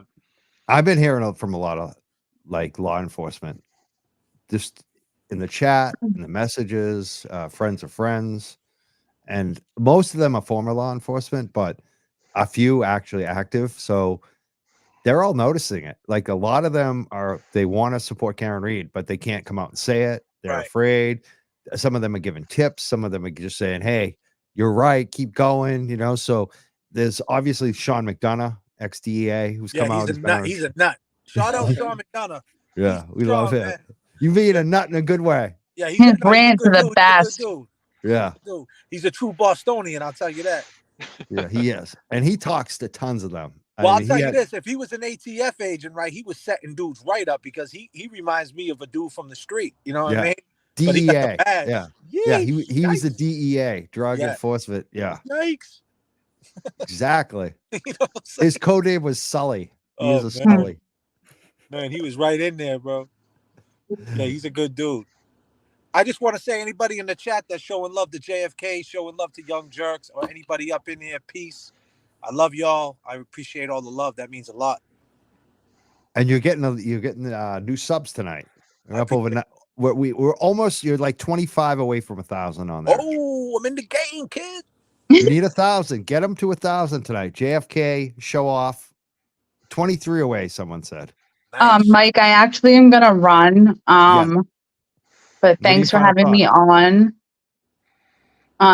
My final thought is, so do we know who's being who? So Paul's still on the stand tomorrow. Yep. The trooper on cross. Yes. Do we have an idea of who's next after him? We don't, but there's not many left. I would expect the medical examiner. Maybe tomorrow. No, maybe. it'd be nice, right? I mean, geez. That's crazy. And I have a question. The prosecution didn't call the tow truck driver, right? The defense calling. No. Because somebody said the other day that I didn't think it was true, but I thought I might have been going crazy because the way they were talking about it is like it was like 100%. Like I knew that he didn't get called. I can't wait till and Barrows was like the hero we didn't know we needed, so that was great. Yeah. Awesome. Thank you for calling in, comment. Katie. Thank you. Bye, for guys. strong, too. Have a great night. Peace and love, Katie. God bless you. Karen Reed. Yes. Keep Yes. your head up too. You stood strong against those bullies. It's awesome. Oh yeah, I'll be fine. They don't scare me anymore. They did, but I mean, just like while it was happening. But yeah, they ain't shit. So I love it. It feels good now, doesn't it? I feel Yeah. the same way. You and I are connected like that. Steph, do you have Twitter? I do. Yes. Okay. Hold on. Mike, can you give her my Twitter handle? Tell it now. Tell it because everyone's asking. Well, in the chat. at Kathleen J 4790, I think. Hold on. Can I like minimum? We'll try to post it on our Twitter later. So people Steph, can what find is your ex actually? Who, me? Yeah. Oh, Steph Terry 26. So exciting. With an I or a Y? A Y. Oh, I 26. All right. Terry. I have two first names. All right, let's go to Steph now. Your final thoughts tonight. What do you want to? First, I want to say thank you again for having me. This was really, really fun. The one thing that I really wanted to talk about and bring up to you guys was watching that police audit. To me was really, really something. Like watching the trial is like, it's like a movie, right? It's going on Netflix, whatever the case may be. But watching that Canton audit, that's real life. Like those are real people living in that town. And when I was watching, I couldn't believe what I was hearing because the two gentlemen, I think it was Kelly and somebody else, their last name, was on one side and the lady and another gentleman were on the other side. And it was the most obvious divide of we need change versus the problem with the Canton Police Department. Kelly said the one thing that I got up and was screaming at the television. I was like, that's why you're here. He was saying, well, I think it's fine right now because, this person audits this person and that person audits that person. Yeah, they're all in bed together. They're all best friends. So yeah, that's the problem. You need that auditor to come in and double check these things to make sure that we're not continuing to have this problem. So I just couldn't believe what I was watching. I said, that's why you guys are here. There's an obvious issue. Absolutely. So Great point. I'm it glad. was definitely. So you're Yeah. from Long Island, right? You said? My whole family's from Long Island. I'm actually from North Carolina, So born and raised here. just to give you an idea of what goes on, right? So like Canton is Norfolk County, right? And then around the Boston area, that's Suffolk County, right? And then around the North Shore area where Mikey be at and I'm from is Essex County. So there's different, and then you got Middlesex County, which is the biggest county in Boston, right? In the Massachusetts region. So the point being is is that certain counties prosecute stuff and certain counties don't. So that county right there would indict a ham sandwich for not having enough pickles on it. So that's, but if that case was in Suffolk County, they might have threw it out because that's Boston, where the inner city is, the Roxbury, the Dorchester, the Mattapan. So just to give you an idea about how these little towns and county work. But another thing is it's very close to Boston. Canton's only probably about a half hour from Boston. And then on the other side, in the North Shore, where Mike's at, he's about a half hour from Boston. So everything's real close and the counties are broken up, just to give you an idea of what you're looking at. Yeah. And with my family being in Long Island, like they're a whole line of cops, right? And so again, when I said like it just kind of struck a chord with me, I was like, I get it. The mentality, like this cop lives across the street from my uncle, and then his brother knows this brother, and oh, they went to high school together, and oh, your mom knows my mom. They're all connected. And so when this happened, I was like, yeah, it makes so much sense that they would be Politics as doing this. usual. Yep. So yeah, it's sad to see, but hopefully we see some change with this audit that comes up. Yeah, facts. And those women have like gotten so much crap. Kathleen Howley, who you talked about, Rita, and a bunch of other ones. I noticed, I'm not even going to say her name. Recently, she came to speak at a public hearing in Canton. One of the women, I was shocked that she spoke because the one with her situation. There were several situations. So I'm not sure which one, but She just talked say about like her, there have been women that have spoken that have been afraid to speak again. And one of them was in that situation. She just spoke again, it's been like, I haven't heard from her for like 6 months. Let's put it that way. And they spoke again. So people have been silenced. They are scared. And even men, there are men in Canton who are afraid too. They've been threatened. And If they're afraid 5 in the morning, they're to. going to come knocking on the door, Mike. That's what they're afraid of. Yeah. And there's nobody you can go to. Right. Scary. Because you're running from the people that are after you. Seems like that's really sad. I really hope that you guys see some change up there with this audit. Hopefully it works out for the best, and hopefully this non-guilty verdict will change some things around too. Hopefully. Maz, you got any final comments tonight? I do. Looking ahead to this week, the defense, I believe, is going to start to even take it up to the next level right now, which is swinging for the fence with a lot of aggression here. I think the defense is really kind of at a point now where it's time to. I don't want to use terminology that's too crazy, but basically, like I said, I think they're just going to start swinging for the fence, and you see it in Alan Jackson when he watched Joe Paul walk off the stand at the end of court on Friday. Is just a very intense look on his face, and I think that they're just prepared to kind of they see what the Commonwealth's doing. Obviously, Alan Jackson's fed up with it. He told Auntie Bev that as much on Friday, and of course, as always, what did she have to say about it? Oh well, just use kinder words, Mr. Jackson. Just kind of that ridiculousness. But I think the defense is the defense is going to start to go up to even the next level right now. They're very intense. These people are extremely focused. I'll just say this: I've seen it in person, and I just these people are extremely focused. They're ready for a fight, any fight that they have to. They're prepared to battle, and I think that they see that the Commonwealth's getting a little bit, especially since the inverted video and some of the things that they've been pulling lately. I think that this is really going to be this whole wait for us thing is. They got some stuff up their sleeve right now, and you're going to find out when they're dealing cards like their Gambit and X-Men with fire on it. Basically, it's going to be an absolute, this is going to be an absolute battle, and the defense is going to get the better of them. And I just can't wait till the defense gets their turn to call their witnesses, because that's going to be absolutely wonderful. And we're actually going to have people with actual information. It actually shows that a Google search happened at 2:27 a.m. because it did. Cellbrite even confirms it, and Cellbrite even so much as took a low-key shot at Jessica Hyde after her remarks on the stand on Friday. So that was an absolutely atrocious witness for the Commonwealth. And like I said, just get ready for the defense, because that whole wait for us thing you've been hearing about, you're going to start to see more and more of it soon as more and more pieces of that are unveiled, because they know what they're doing. They have a long-term strategy as well as a short-term strategy, as well as an adjust on the fly strategy. And this is going to be, trust me, there's going to be a lot of crowd-raising moments. It's going to be raucous, just like the Boston Garden's going to be raucous tomorrow when the Boston Celtics absolutely defeat the Mavericks once and for all and take home banner 18. The Celtics are going to win an NBA championship. Karen Reed's going to be not guilty. And that's how I rest right there. What a Did you time to be see? alive. Yeah. Yeah, yeah. Maz, did you see today that Karen Reed was with Microdots and Alan Jackson today? They're working on the case today on a Sunday. No, I didn't see that. Was that Microdots that posted it Yeah. on Twitter? I'll have to check it out. Mm. That's good to hear. I see they're working 24/7, folks. That's for sure. That's the Belichick no days off, you know. That's it. I mean, look at us. We're all working on it tonight, aren't we? Yes, we are. Oh, I'm there they wondering. are. I'm wondering if anybody's planning on doing a free Karen Reed chant during the Celtics celebration. Has anybody That's thought of what that? it is. You know, it's like that's the thing. It's like some people. We're living in an era where even some of the kids that are down the Boston Garden, right, that are just showing up down there, they're just showing up down there to take TikToks.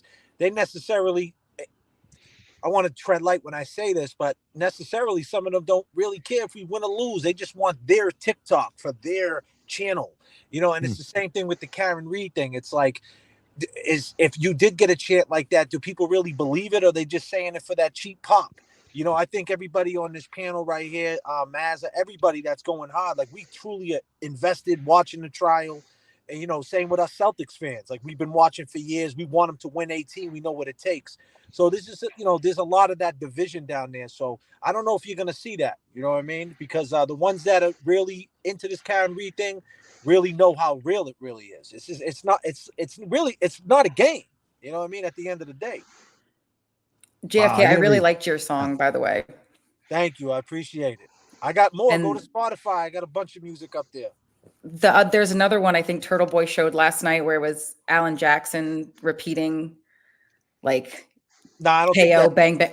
Oh I don't think that's me. I think that's not you. No, it was somebody else, and that was Hilarious. hilarious. Yeah. Hilarious. Yeah. It was so good. That's interesting that you bring that up, JFK, about the people who aren't even into the Celtics showing up to do their TikToks like that. That's just totally different than like what 10, 15 years ago. That would never happen. I mean, you go down there, it's like, you know, they're setting up shop down there. They know, you know, it's you know, they know that there's people down there. There's movement, you know, hand over fist. So like Dick's Sporting's good, got a hoop trucks down there. You know, people are playing games, kids are coming down there, and everybody's just going crazy for that TikTok and just to be in it. And you know, it kind of takes away from what's really happening, like, you know, the whole legacy of it. And I don't want to say everybody's like that, but on the, you know, the majority, if I would have to speak on the assessment of the majority, I would have to say a lot of kids are down there just for their own self, you know, for their own. Oh, we lost him again. Probably overheating. I love JFK. He spins so much truth that the phone overheated. Yeah. Hopefully he takes a little break and comes back. Lets his phone cool off and then comes back because I want to finish with him as well. I want to thank you all for being here tonight. Thank you. Thank you for having me. Thank you very much. Maz, before I let you go, Maz, do you have any shows planned? I mean, are you planning on coming? I mean, we're probably doing another show Monday night. Who knows? I got full availability for you all week, as always. So we're all full availability for the Young Jerks all week long. And then I don't know. I had my show at 6 o'clock with Auntie Deb, which was hilarious. And we also raised a pretty good amount of money. And it looks like some people donated quite a bit of money for the 10 for 10 Mazza Media Challenge as well during this show. So thank you to everyone for that. And I'm running that till midnight. I pledged $10 as a donation. If you want to match that with the $10 donation, some people are matching more. We've had people that donated much more than that, but just put 10 for 10 challenge or Mazda Media in your message. That'd be great. And no planned shows right now. I might do a couple impromptus this week. We'll see, but it's going to be based on the Celtics. It's going to be based on scheduling. You know, my shows come after your shows. So I always dedicate and commit to your shows before I plan my own, Mike. So you're amazing. I appreciate you so much, Mazavidi. You're the dude. Yeah. You know, I got your back, man, too, right? Thank you. Thank you. Oh, I know that very well. Yes. Because I know you got my back too. That's the thing. You proved that early on, bro.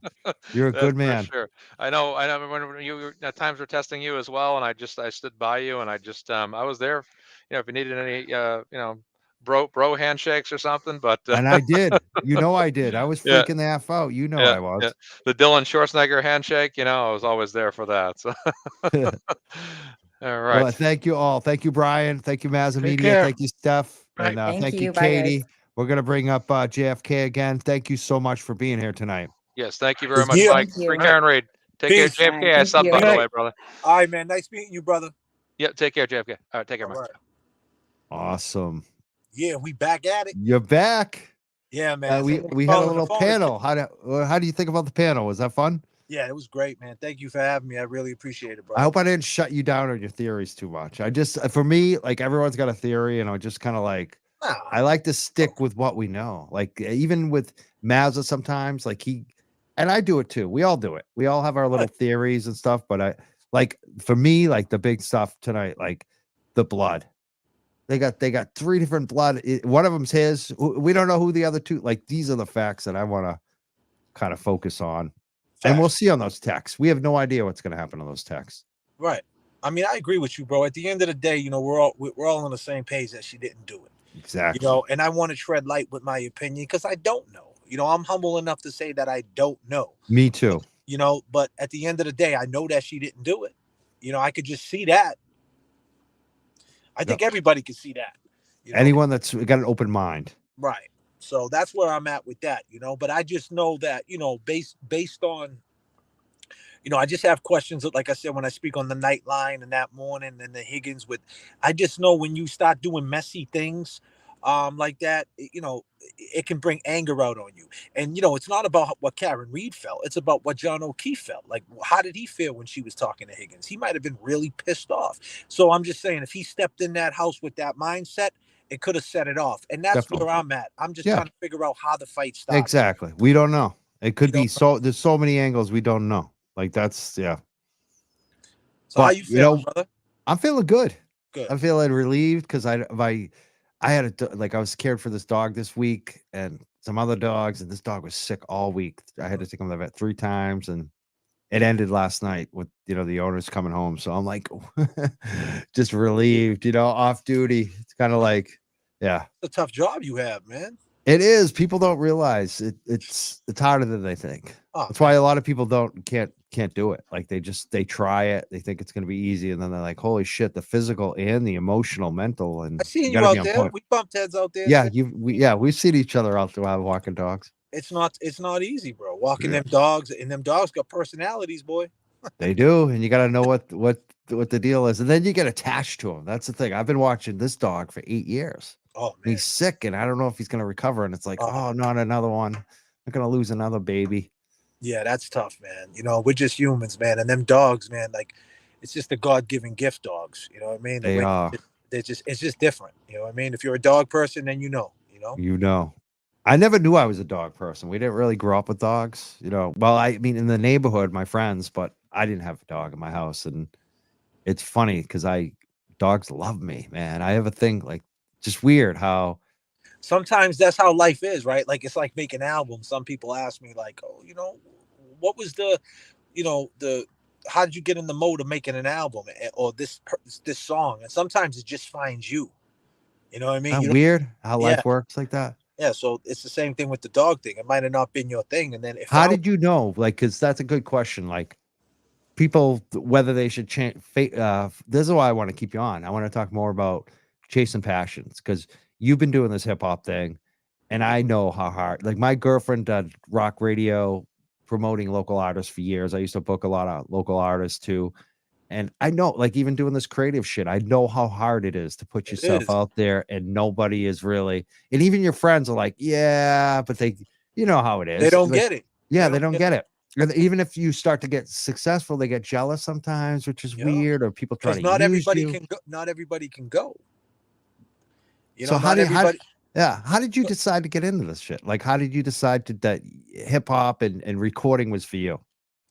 So that's a great question. So, you know, basically when the segue into the DYS stuff, right? I was in Danvers, a place called NFI. It was the old Danvers State Hospital, right? It was a farmhouse outside of the Danvers State Hospital. They used to take us to the pool and into the basketball court to go to swim in the pool in the Danvers State Hospital, and then play basketball with the lunatics as a juvenile. Like, this is why I speak on the DYS Untold. But during that time, we used to walk from the farmhouse to Danvers State Hospital, and it was like this long walk. And one day, some kid just started rapping, and I was collecting tapes back then, and back when hip hop was behind the counters. You know what I mean? Like you would have to have a parent come in with you. You know, we used to steal tapes, like I said in the song, you know. So anyway, you know, we had our tapes that we rock with, and I just started, you know, freestyling. And then I really wanted to take it serious. Then I had a mentor named Mooney, Sean Mooney, shout out to him, who passed away. You know, that's on my page. I got like a little docu-series about that. And so I just got into it. And then one of my friends, you know, growing up was all graffiti artist. So one of my good friends and one of Mooney's good friends got a scholarship at the Museum of Fine Arts. So when he got the scholarship at Museum of Fine Arts, we started going back and forth to Museum of Fine Arts, and we had the photography room, which did videos and photos, right? And then downstairs was the studio, the music. So we had it all we had it all to ourselves.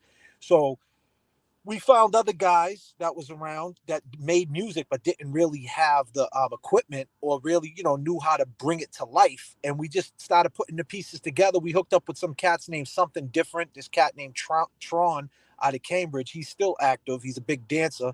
And he's the one that put us onto the shows. And back then it was talent shows, because that's the way dudes got record deals back then. Like the New Editions, the New Kids on the Block, there was talent shows and there was somebody in the audience and then you get signed. So we was just doing that whole circuit. And that was before like the Leeds era.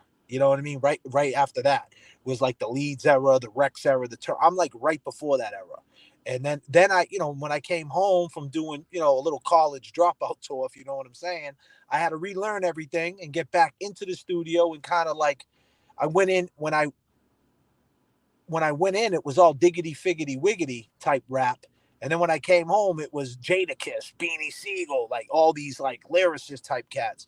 So I had to relearn it and I got back into it. And basically what it comes down to is it helped me so much in my life. It kept me out of trouble.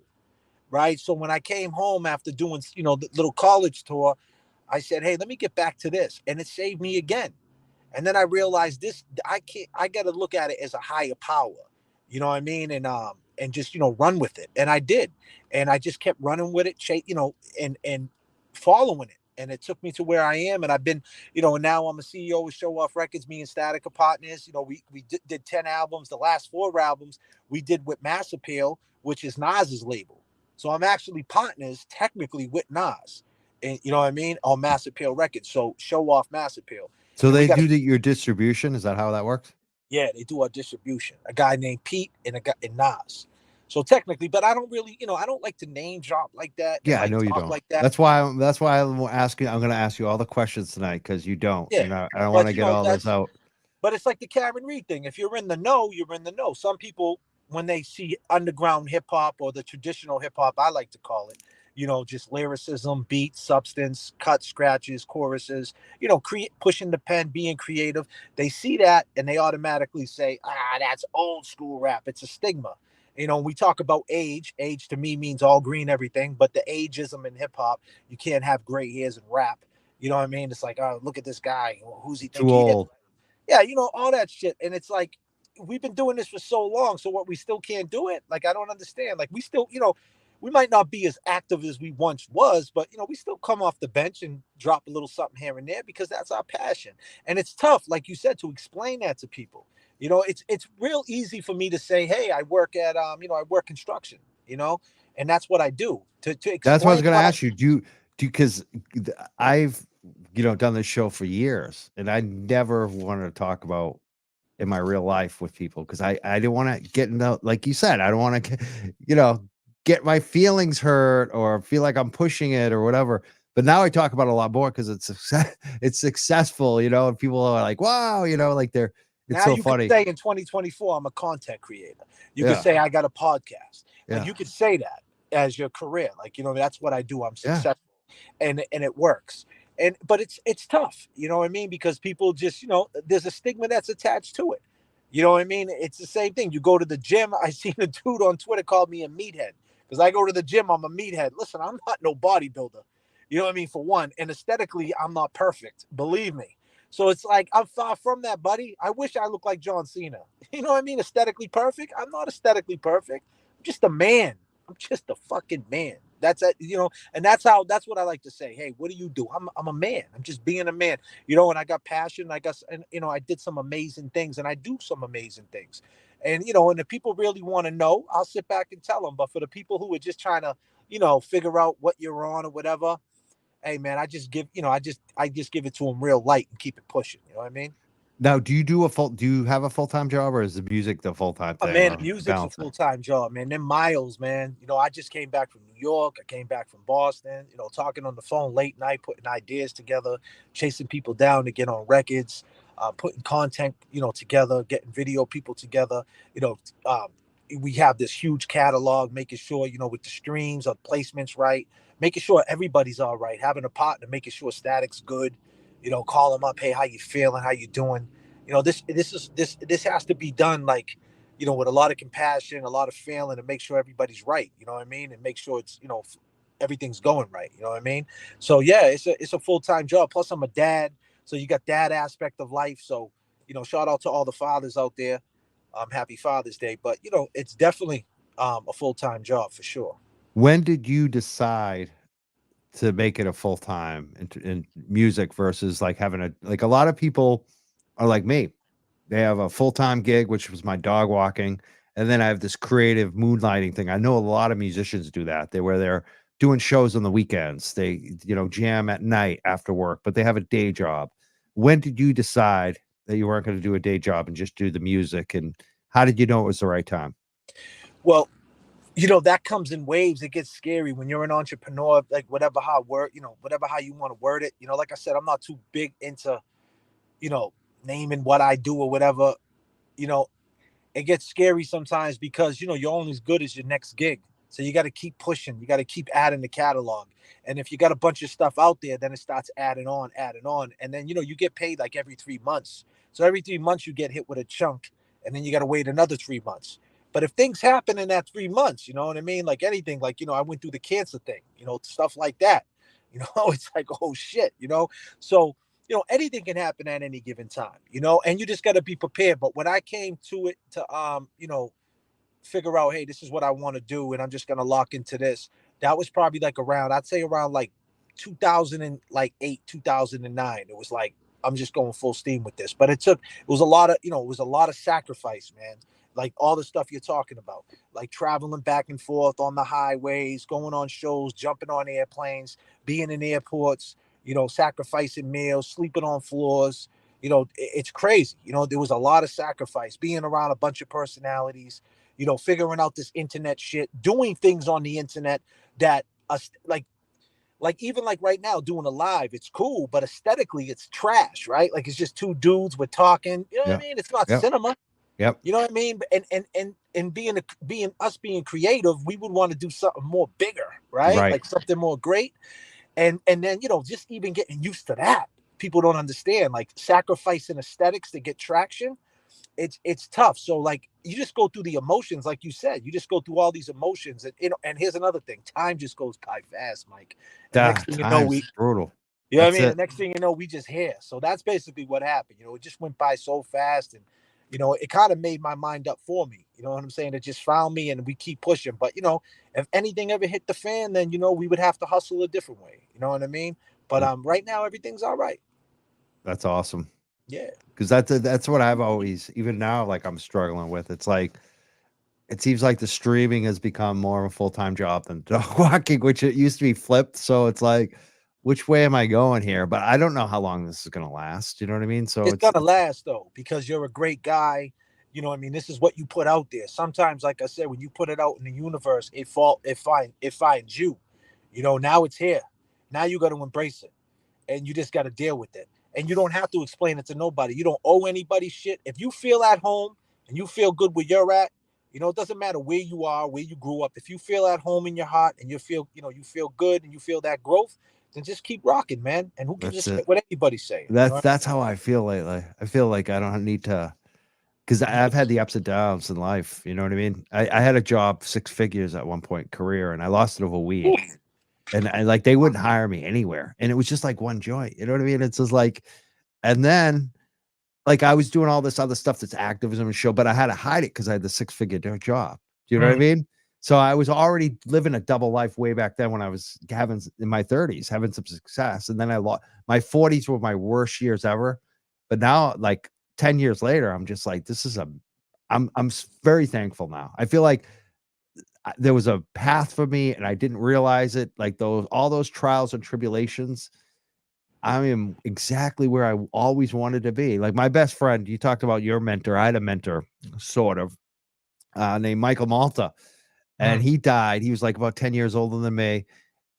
He kept telling me where I was going, that I was going to get there. It took me 10 years, but like I look back, it's 10 years since he died, and I was like, yeah, I got here. I got exactly where he said he wanted me to be, and he was pushing me to go there. So it's like, I love that giving back to people too. I love that spirit that you have it. I could see it. Who are some of the biggest mentors, like beyond your friend that you talked about? What was his name? Hickey? What was that friend that you mentioned that died 10 years ago? What was his name? No Hickey. No Hickey. Yeah, that's the wrong name. I'm We sorry. don't do Hickeys. I know who you're talking about. Yeah, I don't even know why I said that him. name. Nah, I didn't Sean even Mooney. meet that guy. But who? Mooney. See, yeah, there's similar Sean names. Mooney. Yeah, Sean Mooney. So you had Mooney, but you must have some folks that you've worked with. Like you mentioned Styles P. Like I'm sure there are some people that you've kind of just like looked up to in the past, and now you're like maybe working with them. Fame from MOP. From Mash Out Posse, the dude who, Annie up, kidnap that fool, Annie up, like that guy, Little Fame. Obviously Static Selector, Reks, guys like Slain, real good dude. Jason, a lot of local cats, but there's dudes in New York, my guy, Destroy, he does Shade 45 every day. He's a real good guy. So this quite a few, you know what I mean, of guys that when I connect with them, it feels good. You know what I mean? Yeah. And you do stuff with terminology. I love like better. Yeah, term show off crew, man. So the show off crew, the original show off crew of the show off records is me, Static Selector, obviously, terminology, Reks, and Easy Money. So, we did a song called Full Circle last year on Static's album, Round Trip. We did a song Full Circle. We did a video exactly about a year ago, and now we came this year because the Celtics are in the finals. I put it all together. I said, Static, send me the beat, send it to the boys. We had a show at the Bushwick Collective, a big show at a block party. So we did the show, we recorded the song, and we put it out within 4 days, and here we are. And I had to throw the Karen Reed thing in there. I said in the song, show off crew, ride on Static beats. It's different here, free Karen Reed. And I said it's different here, meaning, the whole logo, the whole catchphrase they got going on with the Celtics, it's different here. But I meant like it's different here, free Karen Reed, like it's different with the system here. You know what I mean? Like, yeah, you could be Karen Reed, so that was like my meaning of it. But so definitely, I had to throw that in there and and start this. You know what I mean? I know you like when I go down to the Boston Garden. I've been doing that since 08. Talking to people. I got footage back then when we won the championship.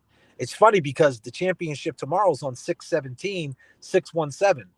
Oh wow. Right. And when we won in 2008, I got footage of this. We won on 6/17, and it was the 6th game in the 17th banner area code 617.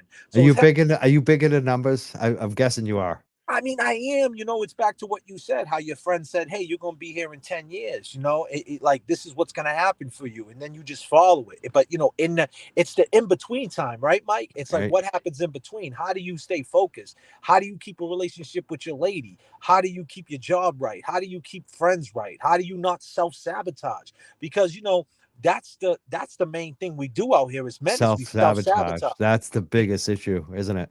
Yeah, it's the biggest issue. So you got to somehow keep yourself in check and have a positive baseline. And I said this before, like a baseline is what controls a song, right? And if you stay on the baseline, you stay on track.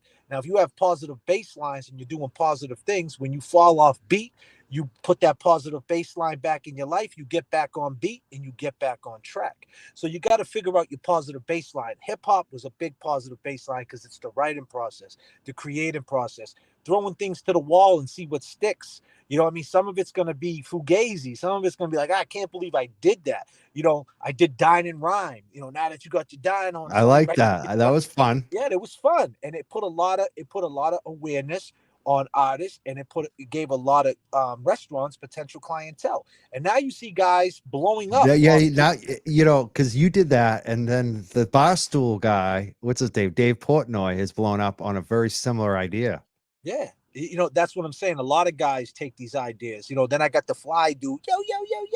You know, I do all these little different Marky ideas. Mark, that's the Marky Mark guy. Yeah, Is that your voice or someone else? That's someone No, else. that's me. That me. is you. I was wondering if it was you. Do the Fly guy. I love that. Yo, no, Gary, though. Yeah, I know. You know what I'm saying? But I do it on a different track. You don't got a see 'em. cigarette? You got a cigarette, though? No, I don't No, I don't Get to smoke. come pick me up, matey.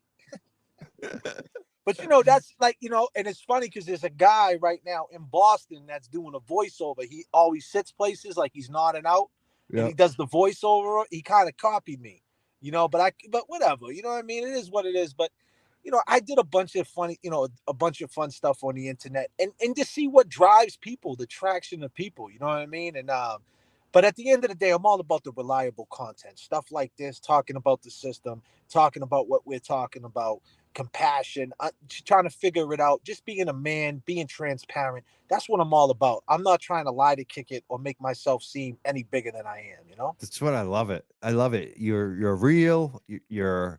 I like the compassion. You leave with compassion, but you also that doesn't mean not having standards and not, you know, I know you. You're almost a conservative in a way. Like when I look at you, I'm trying to figure out, is he left or is he conservative? I think you're like me. You're a moderate. You're in the middle.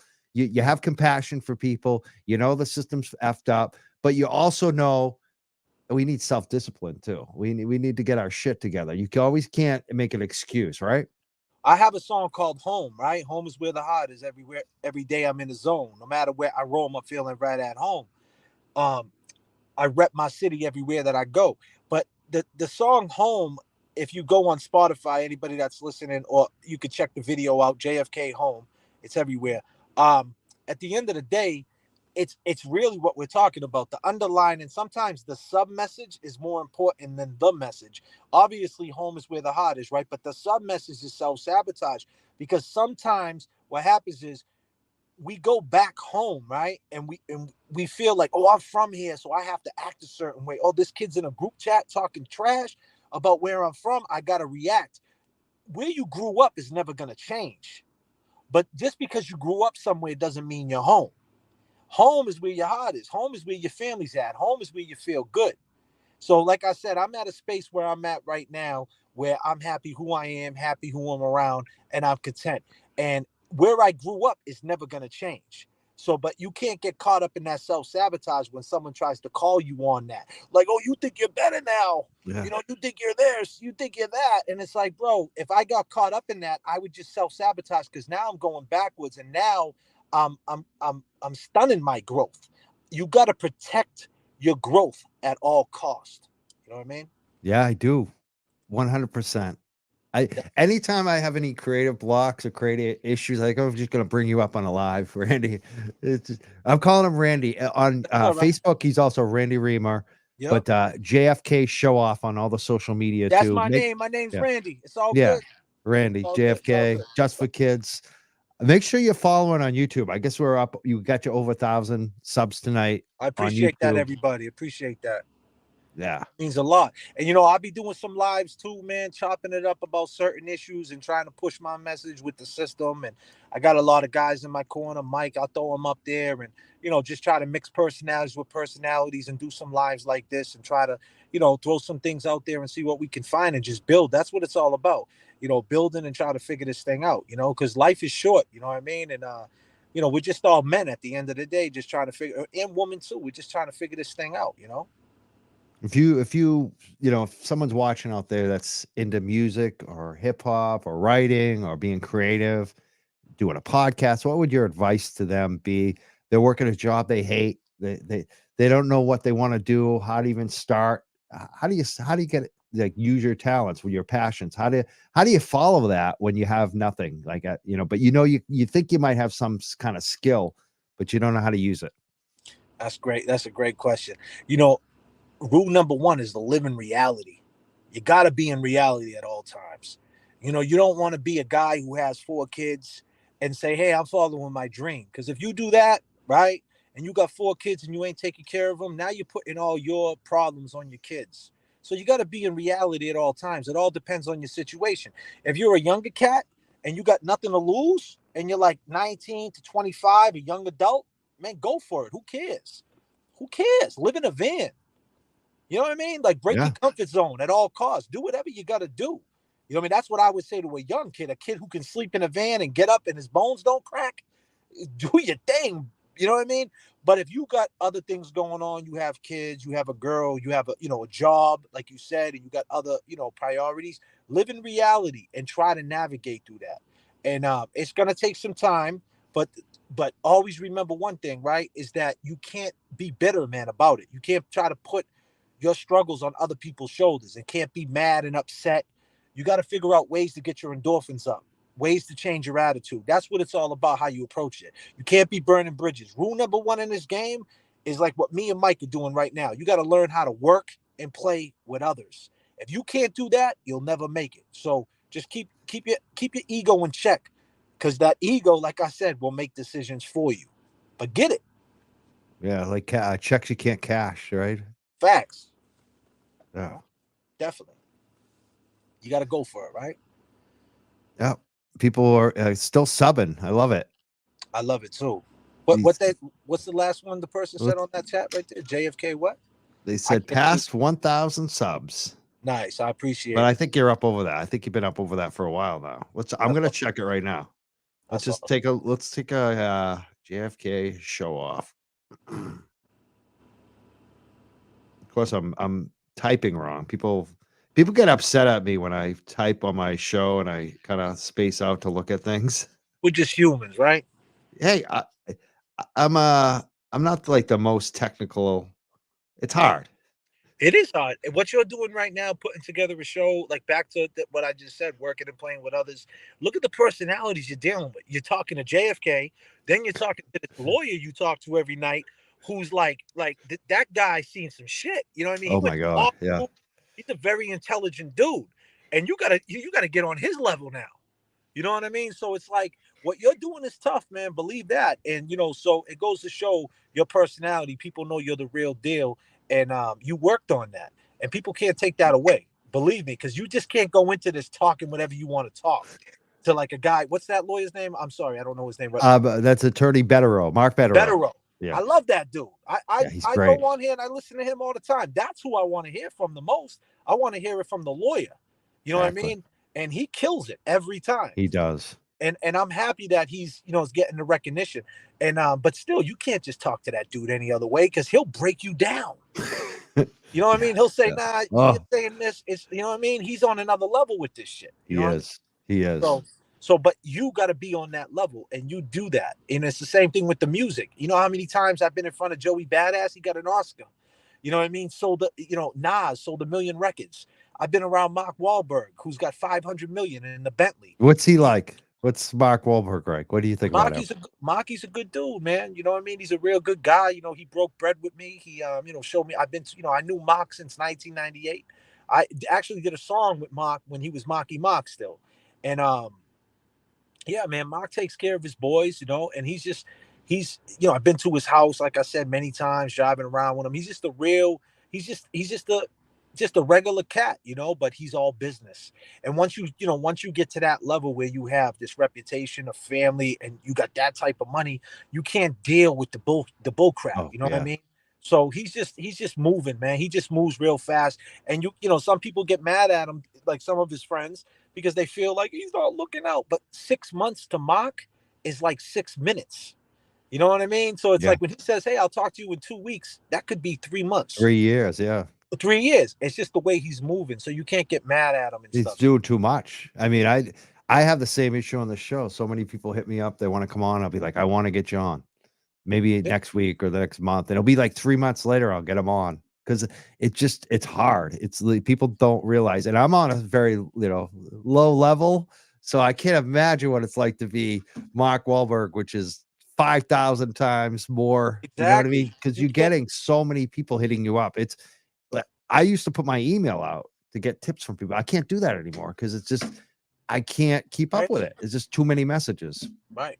And you got to understand too, like guys like from the city that knew Mark his whole, that knew Mark their whole life. And they're like, put me in the movie. It's like, it don't work like that. You still got to audition. He's just not, you might be able to get an extra part and get 600 for the day playing a cop on the corner.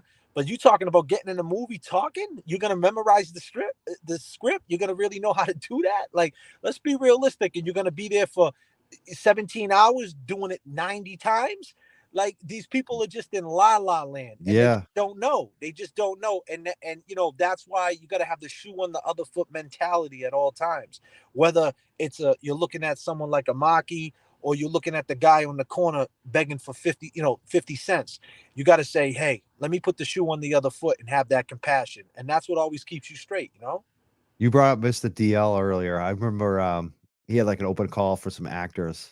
Yeah, and I went out and tried to act as a cop. Yeah, that was the day I realized I have no skills acting. I cannot act. It's true. I mean, in my life, I never could lie. I was always truthful, like, because I could never lie. Like, I would get caught every time because I would admit it. Like, I just don't have those skills to be a bullshit artist. And he was like, "Can you play a cop?" And you were like the bad guy, and I was the cop. And I think you looked at me at one point. You're like, "Who the hell is this guy?" Like, because I couldn't act. And that day I realized that. But you know what? This shit is hard. Being an actor is a real skill. Yeah. And I was really impressed by like you and Andre, some of the other people there who were hip hop guys, but you guys could actually act. Like, I was like, wow, this is, for me, I learned something that day.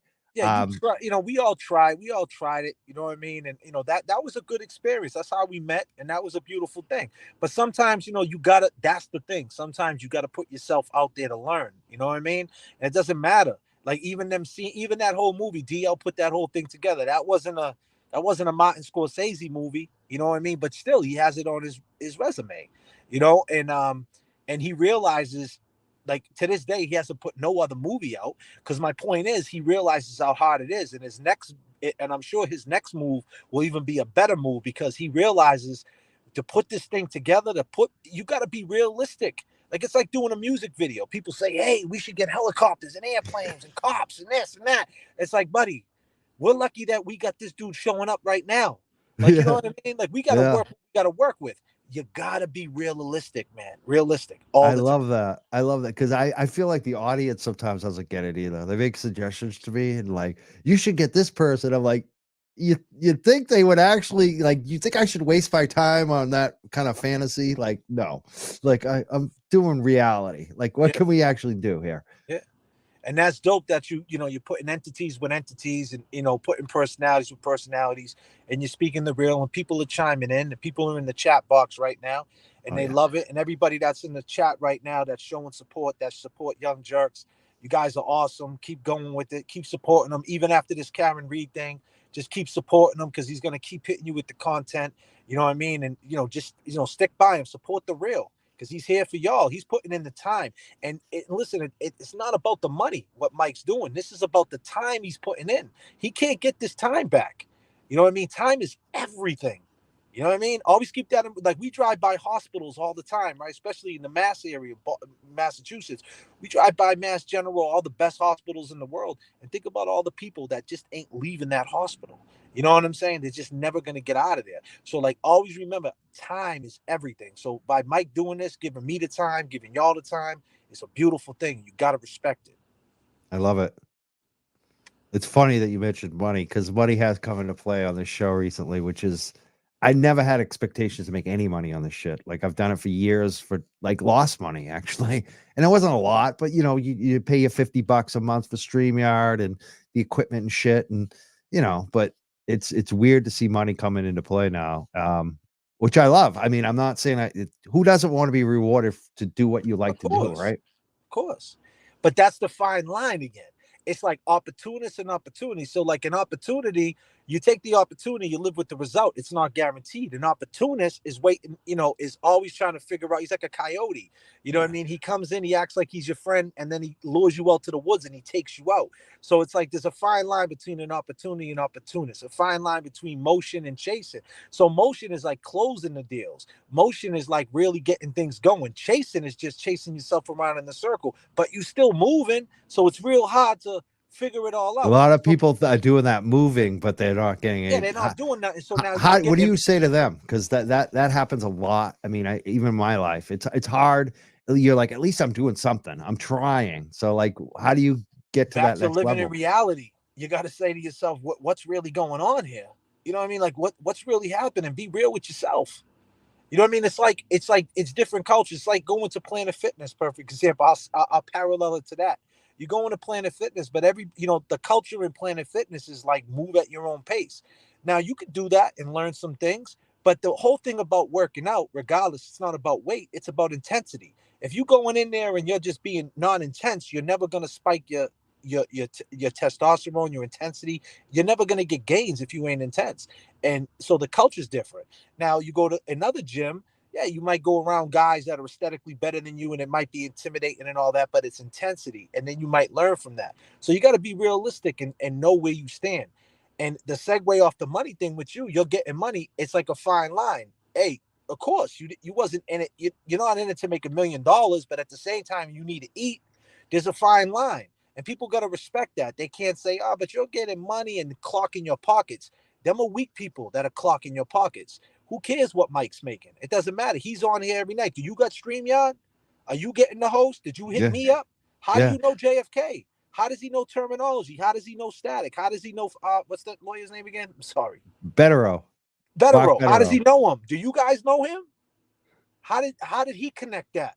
Because he did it. He put in the work. He built these relationships. You got to respect that. So if he's getting a little bit of money, salute that man. Love it.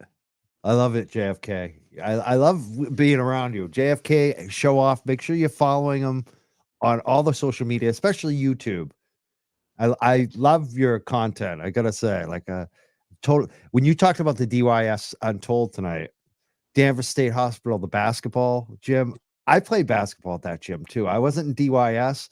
My mom and my stepdad and my grandmother, they all worked there.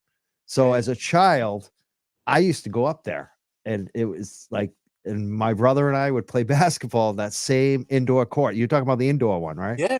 Yeah. And that's what I'm saying. It was lunatics. Yeah. They were like these people. Put it this way, I did a DYS Untold. It's on my page about Danvers State Hospital. I go into it. I put old footage in it and I talk about it. It's funny because back then people with bipolar. One guy said, "I got bipolar." I think they say I got bipolar. They were throwing them in the state hospital. Yeah, they throw bipolar. Anybody in there for anything. Yeah, basically. and it was crazy, and like they were mixing that system. They were Yeah. putting the juveniles mixed around that. They were like mixing things up, and it was like a guinea pig stage of DYS. It's a weird thing to be putting, Yeah, and that yeah. whole area, you being around that area, that's a spooky area. Yeah. Like even Salem, like I know. it's like a My spooky parents area. it's so funny because it would happen so many times. We'd be driving along because my family, both my grandparents grew up, my parents grew up in Danvers. So we used to go to Danvers a lot. And my family worked in Danvers at the State House, so at State Hospital. So we'd be driving along, going to the mall or something, over there. And my parents would be like, "Oh, we got to go find a phone booth." Janice, she's walking down the street with no clothes on. She escaped from the hospital. Like it would happen all the time. So we'd have to pull over, find a phone booth, and be like, "Come get Janice. She's running around." And these were our parents, right? Like your parents worked in the asylum. Yeah. And it's like, we come from that era of our parents, like keeping secrets and just this way of living, soda on the table, bums in the stairs, like the whole shit. Like what growing up, it was just different. Cigarettes in the house, the whole stuff. Oh right? my God. How about when you go to a Celtics game back in the day? God. Like my eyes would be, because there'd be so many cigars smoking in them. And that's what I'm saying. So like we grew up in this whole different era, but like as much as it changed, nothing really changed. Because the most thing at the end of the day, the system, that's why we speak on the Karen Reed, the system has not changed. Because it's going to be an old judge, it's going to be an old jail. More importantly, it's going to be an old law that's going to bridge the gap from the new to the old. So when the young kids say, hey, man, you don't know what you're talking about. Yeah, but when he gets arrested, he's cuffed next to a 50-year-old. And that old law, that old jail, that old prison, it's the same cycle. You know what I mean? Yeah, some things change, the technology, but at the end of the day, it's all the same. Mental health, it's all the same. You know, the caskets are the same. The Air Jordans are the same. Them airplanes are the same. You know what I mean? There's a lot of things that are the same. So we need to like stop thinking there's this huge change. There's not. And we just got to be realistic. Yeah, the biggest change I think is the social media and that like this, so that we can do a show like this. That's really, I think, the change in the cell phones. You know, like that's the change. You know, But we got to use it to explain to the kids how, even from back then, you know, the mental health, you know what I mean? The yeah, secret, that stuff's the same. all that stuff, you know, the In trauma. fact, it's probably gotten worse. Like now, just Exactly. in terms of, you know, but it's the same issue. It's just that it's been kicked down the road. Exactly. We gotta somehow, you know, try to get the message out. At least press for it. You know what I mean? And know we did the right thing. You know what I mean? And just try to push the right message out. That's all. And that's why this Karen Reed's so important, because, you know, this is happening right now to somebody else similar right now. Similar. It's caught up for a case that he didn't do or she didn't do, sitting in court. But she's in the basement, cuffed and stuff. She ain't got a lawyer. She ain't got money for bail. He ain't got money for bail. So this is happening right now, and it's going to continue to happen. The stadies are pulling somebody over right now, violating them. We got to check your car. You know what I mean? It's happening right now. So we got to keep you know, as much as this is entertaining, like I said, you know what I mean? It is. You know, it's like watching a movie, like the girl said from Long Island. But it's not a movie. Not a movie. Yeah, It's this is real. real life. This is real life shit, man. There's been like a police reform movement happen in the country, which I don't think it goes far enough. A lot of it's Black Lives Matter. Yep. And now you have like more of a right wing, you know, the Turtle Boy angle, where a lot of people are a lot of the people that follow my show now. I'm a liberal, considered a liberal, right? Or a moderate. And a lot of these Trumpers are now supporting us. And but at the same time, there's a real kind of, they don't want to come together. I feel like some of them have come together just for Karen Reed. Yep. But I wish that Black Lives Matter would be sorting Karen Reed. And I wish Karen Reed would be sorting like not Karen Reed herself, but the people who support Free Karen Reed. I wish they would all come together and realize it's the same issue. It doesn't matter the skin color, everyone, black, white, whoever you are, that you could be targeted. Like the law enforcement, they can do what they want to you. And it's funny that you say that. Like with the DYS Untold, I have a series called Hip Hop Crime, the fifth element in hip hop, because the four elements is MCing, breaking, DJing, and graffiti. So when you did graffiti back then, once you got arrested, you realized it was a crime. But then every song you ever heard was about, I need money, I need cars. So how you gonna get it? How you gonna get the sneakers? You go out and steal, you go out and boost, you did or crime. sell some crack or Sell whatever. You did whatever. Yeah. And, you know, even kids that like you that grew up in Danvers, had good moms and dad, went to Liberty Tree Mall and stole something. It's just what it was, right? And so it's crime is like a fifth element in hip hop. Is like a silent element that they don't speak on. And my point is that that's when they speak on hip hop, they speak it saying, hey, it's it is a black thing. It was invented by black people, no question.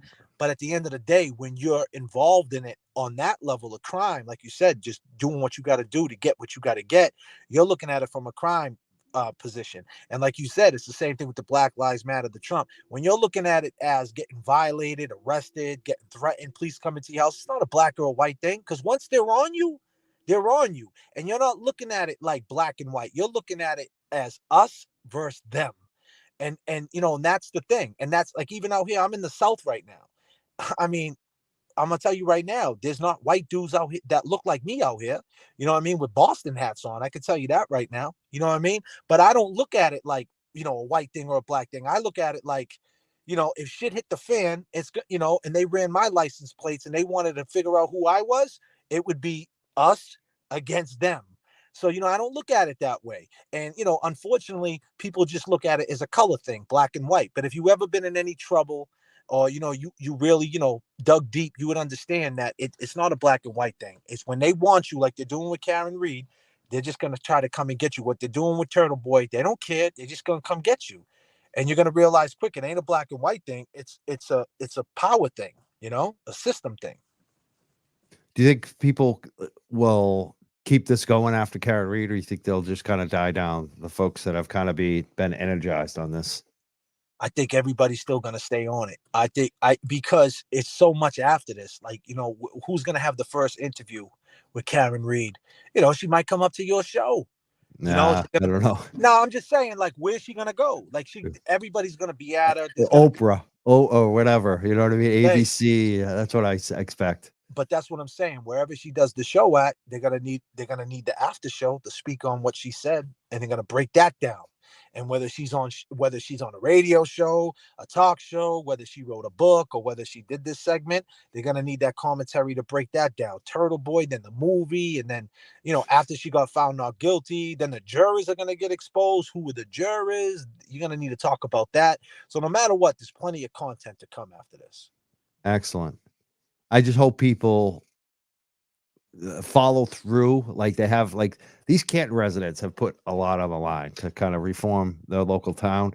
I just hope it spreads, because I think there's a lot of issues in these little cities and towns and inner city. No matter where you are, there's a lot of kind of like epidemic corruption that's been generations now. It's like that's a problem with Canton. A lot of these cops are third generation. Generational. And so when you're third generation cop, there's a lot of shit that goes along with that. And it's to segue back into self-sabotage. It's generational. You know what I mean? The self-sabotage is generational. You know what I mean? Like this whole shit. Look what the guy did in Everett. The mayor out there in Middlesex County put a casino right there. Oh yeah, you helped everybody. You know how many dudes are at the casino right now that are in debt? You know what I'm saying? Yeah. Like, you know what I mean? Oh, look at the beautiful casino. Yeah, gambling is a silent killer. You know what I mean? Like, we don't look at it like that, though. Oh, he should be in control of his gambling habit. Okay, stop gambling. See what happens. Yeah. You see what I'm saying? So, I mean, look what they did. And that man's fugazi out there, too. You know what I mean? He was involved in all type of stuff. So, like you said, county to county, out here in the Mass area, you know what I'm saying, in Massachusetts, it gets spooky real quick. Back to what we was talking about, Danvers State Hospital, you know what I mean? It gets spooky. If you in Everett, you don't know about Danvers State Hospital. You know what I mean? It's like, it's spooky, man, in the North Shore area. The casino too, like part of me likes that they legalized gambling, because I felt like, why not? I mean, the mafia ran it for years. They were mostly good. I gotta admit, like, I'm not saying I'm pro organized crime, but there wasn't too much violence around it, unless you didn't pay. If you stiffed a bookie, they might break your legs. They might show up and tell your parents. I mean, I went to Bridgewater State College. There was a bookie on campus, and they were backed by some, what they were backed by. I mean, yeah. So it was a real organized thing, but at the same time, I feel like the government should take that over to kind of make sure that there's no violence around it and all that, and try to limit it. But at the same time, when you put the government in charge, now they have an incentive to increase it, to profit from it. And it's just, I don't know. It's a tough thing. What do you do on something like that? Nobody win, though. You know what I'm saying? I know, right? People ain't coming out of the encore winning. You know what I mean? Yeah. People coming out the encore broke. And another thing about it is, too, like, we're living in a silent recession, Mike. Like, no one wants to talk about how bad it really is, especially where we're from. We got this false pride of saying how messed up things really are. And that's why this Karen Reed thing is important, because, like, it's the tentacles to it can reach out to everything. Things is fucked up, man. You know what I'm saying? Like, things ain't right. Like, you could get caught up real quick. You got to have a lot of power, mind games, not to go to the casino after a night of drinking. Let's go, Mike. We've been drinking. Let's go spend all our money in the casino. And then drive drunk to get pulled over by a mass lady. Like, you know what I mean? And let's smoke weed. And, like, it's hard, man. There's a lot going on out there. And the prices are crazy. I mean, to get a 2-bedroom apartment in Salem is probably like $2,800. That's the problem. For a house that was born in house that was made in the 1800s. You know what I mean? Like, that's crazy. Like, we just got to be back to what I said. We got to live in reality. And a lot of us are not. Like, we're just acting like everything's all good. And this Karen Reed case is a good reality check that everything ain't all good. Put yourself in them shoes. You know what I mean? I hope people see it as that. That's a good way to end the show tonight. Like, it's a Man. reality check. I love that. You Reality spent check. some time with me tonight. You spent a lot of time. You've been here for like 2 hours, Hey, two and a half hours, dude. I've been wanting to come up here bad, Mikey, man. Me and you go way back, and I respect the movement. I have fun in the chat room. I watch all the shows with Bedro. Well, I can't say that one more Better, time. you said it right. Bedro, you know what I'm saying? I watch all his stuff. Shout out to him if he's watching, man. He's really, I love the law. I love how he breaks down the law and all that, because I got to know all that. Because at the end of the day, this is a trial, and to be real with you, whether she did it or didn't do it, it's a reasonable doubt we looking for. You know what I mean? So at the end of the day, it's looking like she's walking, and he breaks all that down. So I need to know, you know what I mean? I need to know the law facts, and he puts you on to that. So that's dope. Awesome. Next time we have Bedro on, I'm going to have you maybe jump on and that'd be great. Talk to him for a second. How does that sound? Yeah, man, that sounds good. Whenever, you know what I'm saying? Whenever we can do it, no rush. We got some time. You know what I mean? I don't want to, cram your style. I know you're busy, but when you could do it, let me know. I would love to. I'm so glad that you came on tonight. JFK at JFK Show Off. Make sure you're following him. Subscribe to him on YouTube. What do you have coming? You have anything coming up next? Like any songs or productions or? I mean, I'm probably gonna sneak something in the summer. I'm gonna sneak a new video in, a single. I'm gonna drop something. We got a new album coming out with 2 Chainz. It's gonna be Static Selector and the 2 Chainz album. It's on Show Off Records and True. We're just looking to try to distribution right now. It's basically 2 Chainz. People are familiar with him. He's more like a trap rapper, like he does more Southern rap, but he's all on Static Selector production, which is more East Coast traditional hip hop.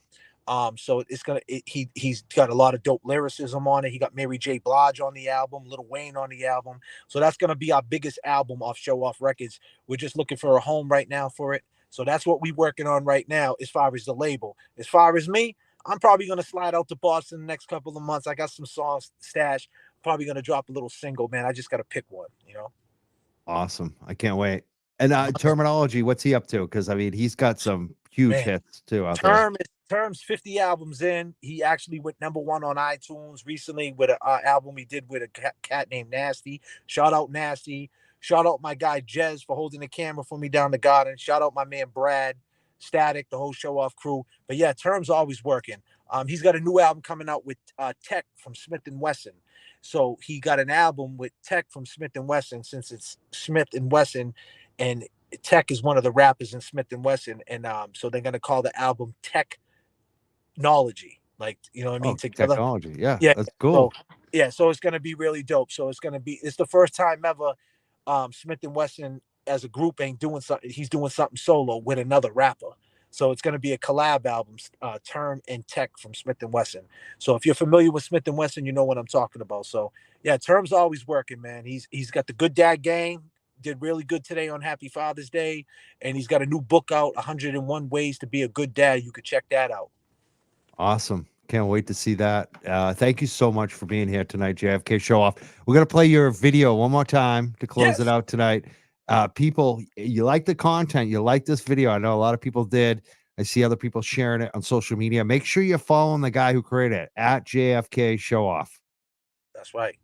Mike, I appreciate you, man. We'll talk soon, my brother. You too. Thank you so much, JFK. Have a great weekend. My brother. All right. You too. Love y'all Bye in now. the chat. Peace. So close up with this.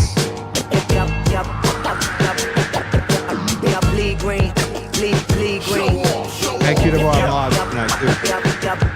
AGE. All green, everything. Soda on the table, bums in a staircase. Hip hop was a soundtrack, used to steal tapes. Locked up young, yeah, we never scared straight. From juvenile detention to catch a jail phase. Colorblind, can't see Dallas Green. North Station, make our status scene.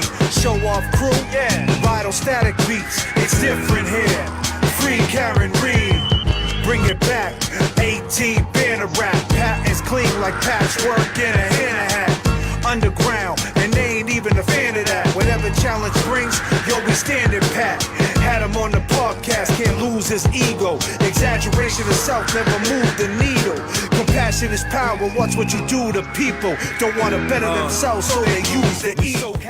Amazing. Amazing. When do you think we're going to close it out? It's going to be a sweep, or we're going to close it out in 5? Sweet. A sweep? Static selector. Show off. I bleed green. I bleed green. Legendary. One word to describe this Celtics team, what would it be? Dominance. It's 5 games, 6 games. What do you think? Might as well get the fucking brooms out because it's gonna be a sweep. Static selector. Show off. I bleed green. I bleed green. Legendary. If you had one word to describe this Celtics team, what would it be? I would say they're murderers like the Canton Police Department. So let me ask you this, my man. Let me ask you this. Is Karen Reed guilty or not guilty?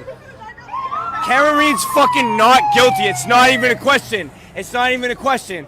Kyrie's guilty. Karen Reed is not guilty. On station, make our status scene. Show off crew, vital static beats. It's different here. Free Karen Reed, bring it back. 18 banner rap.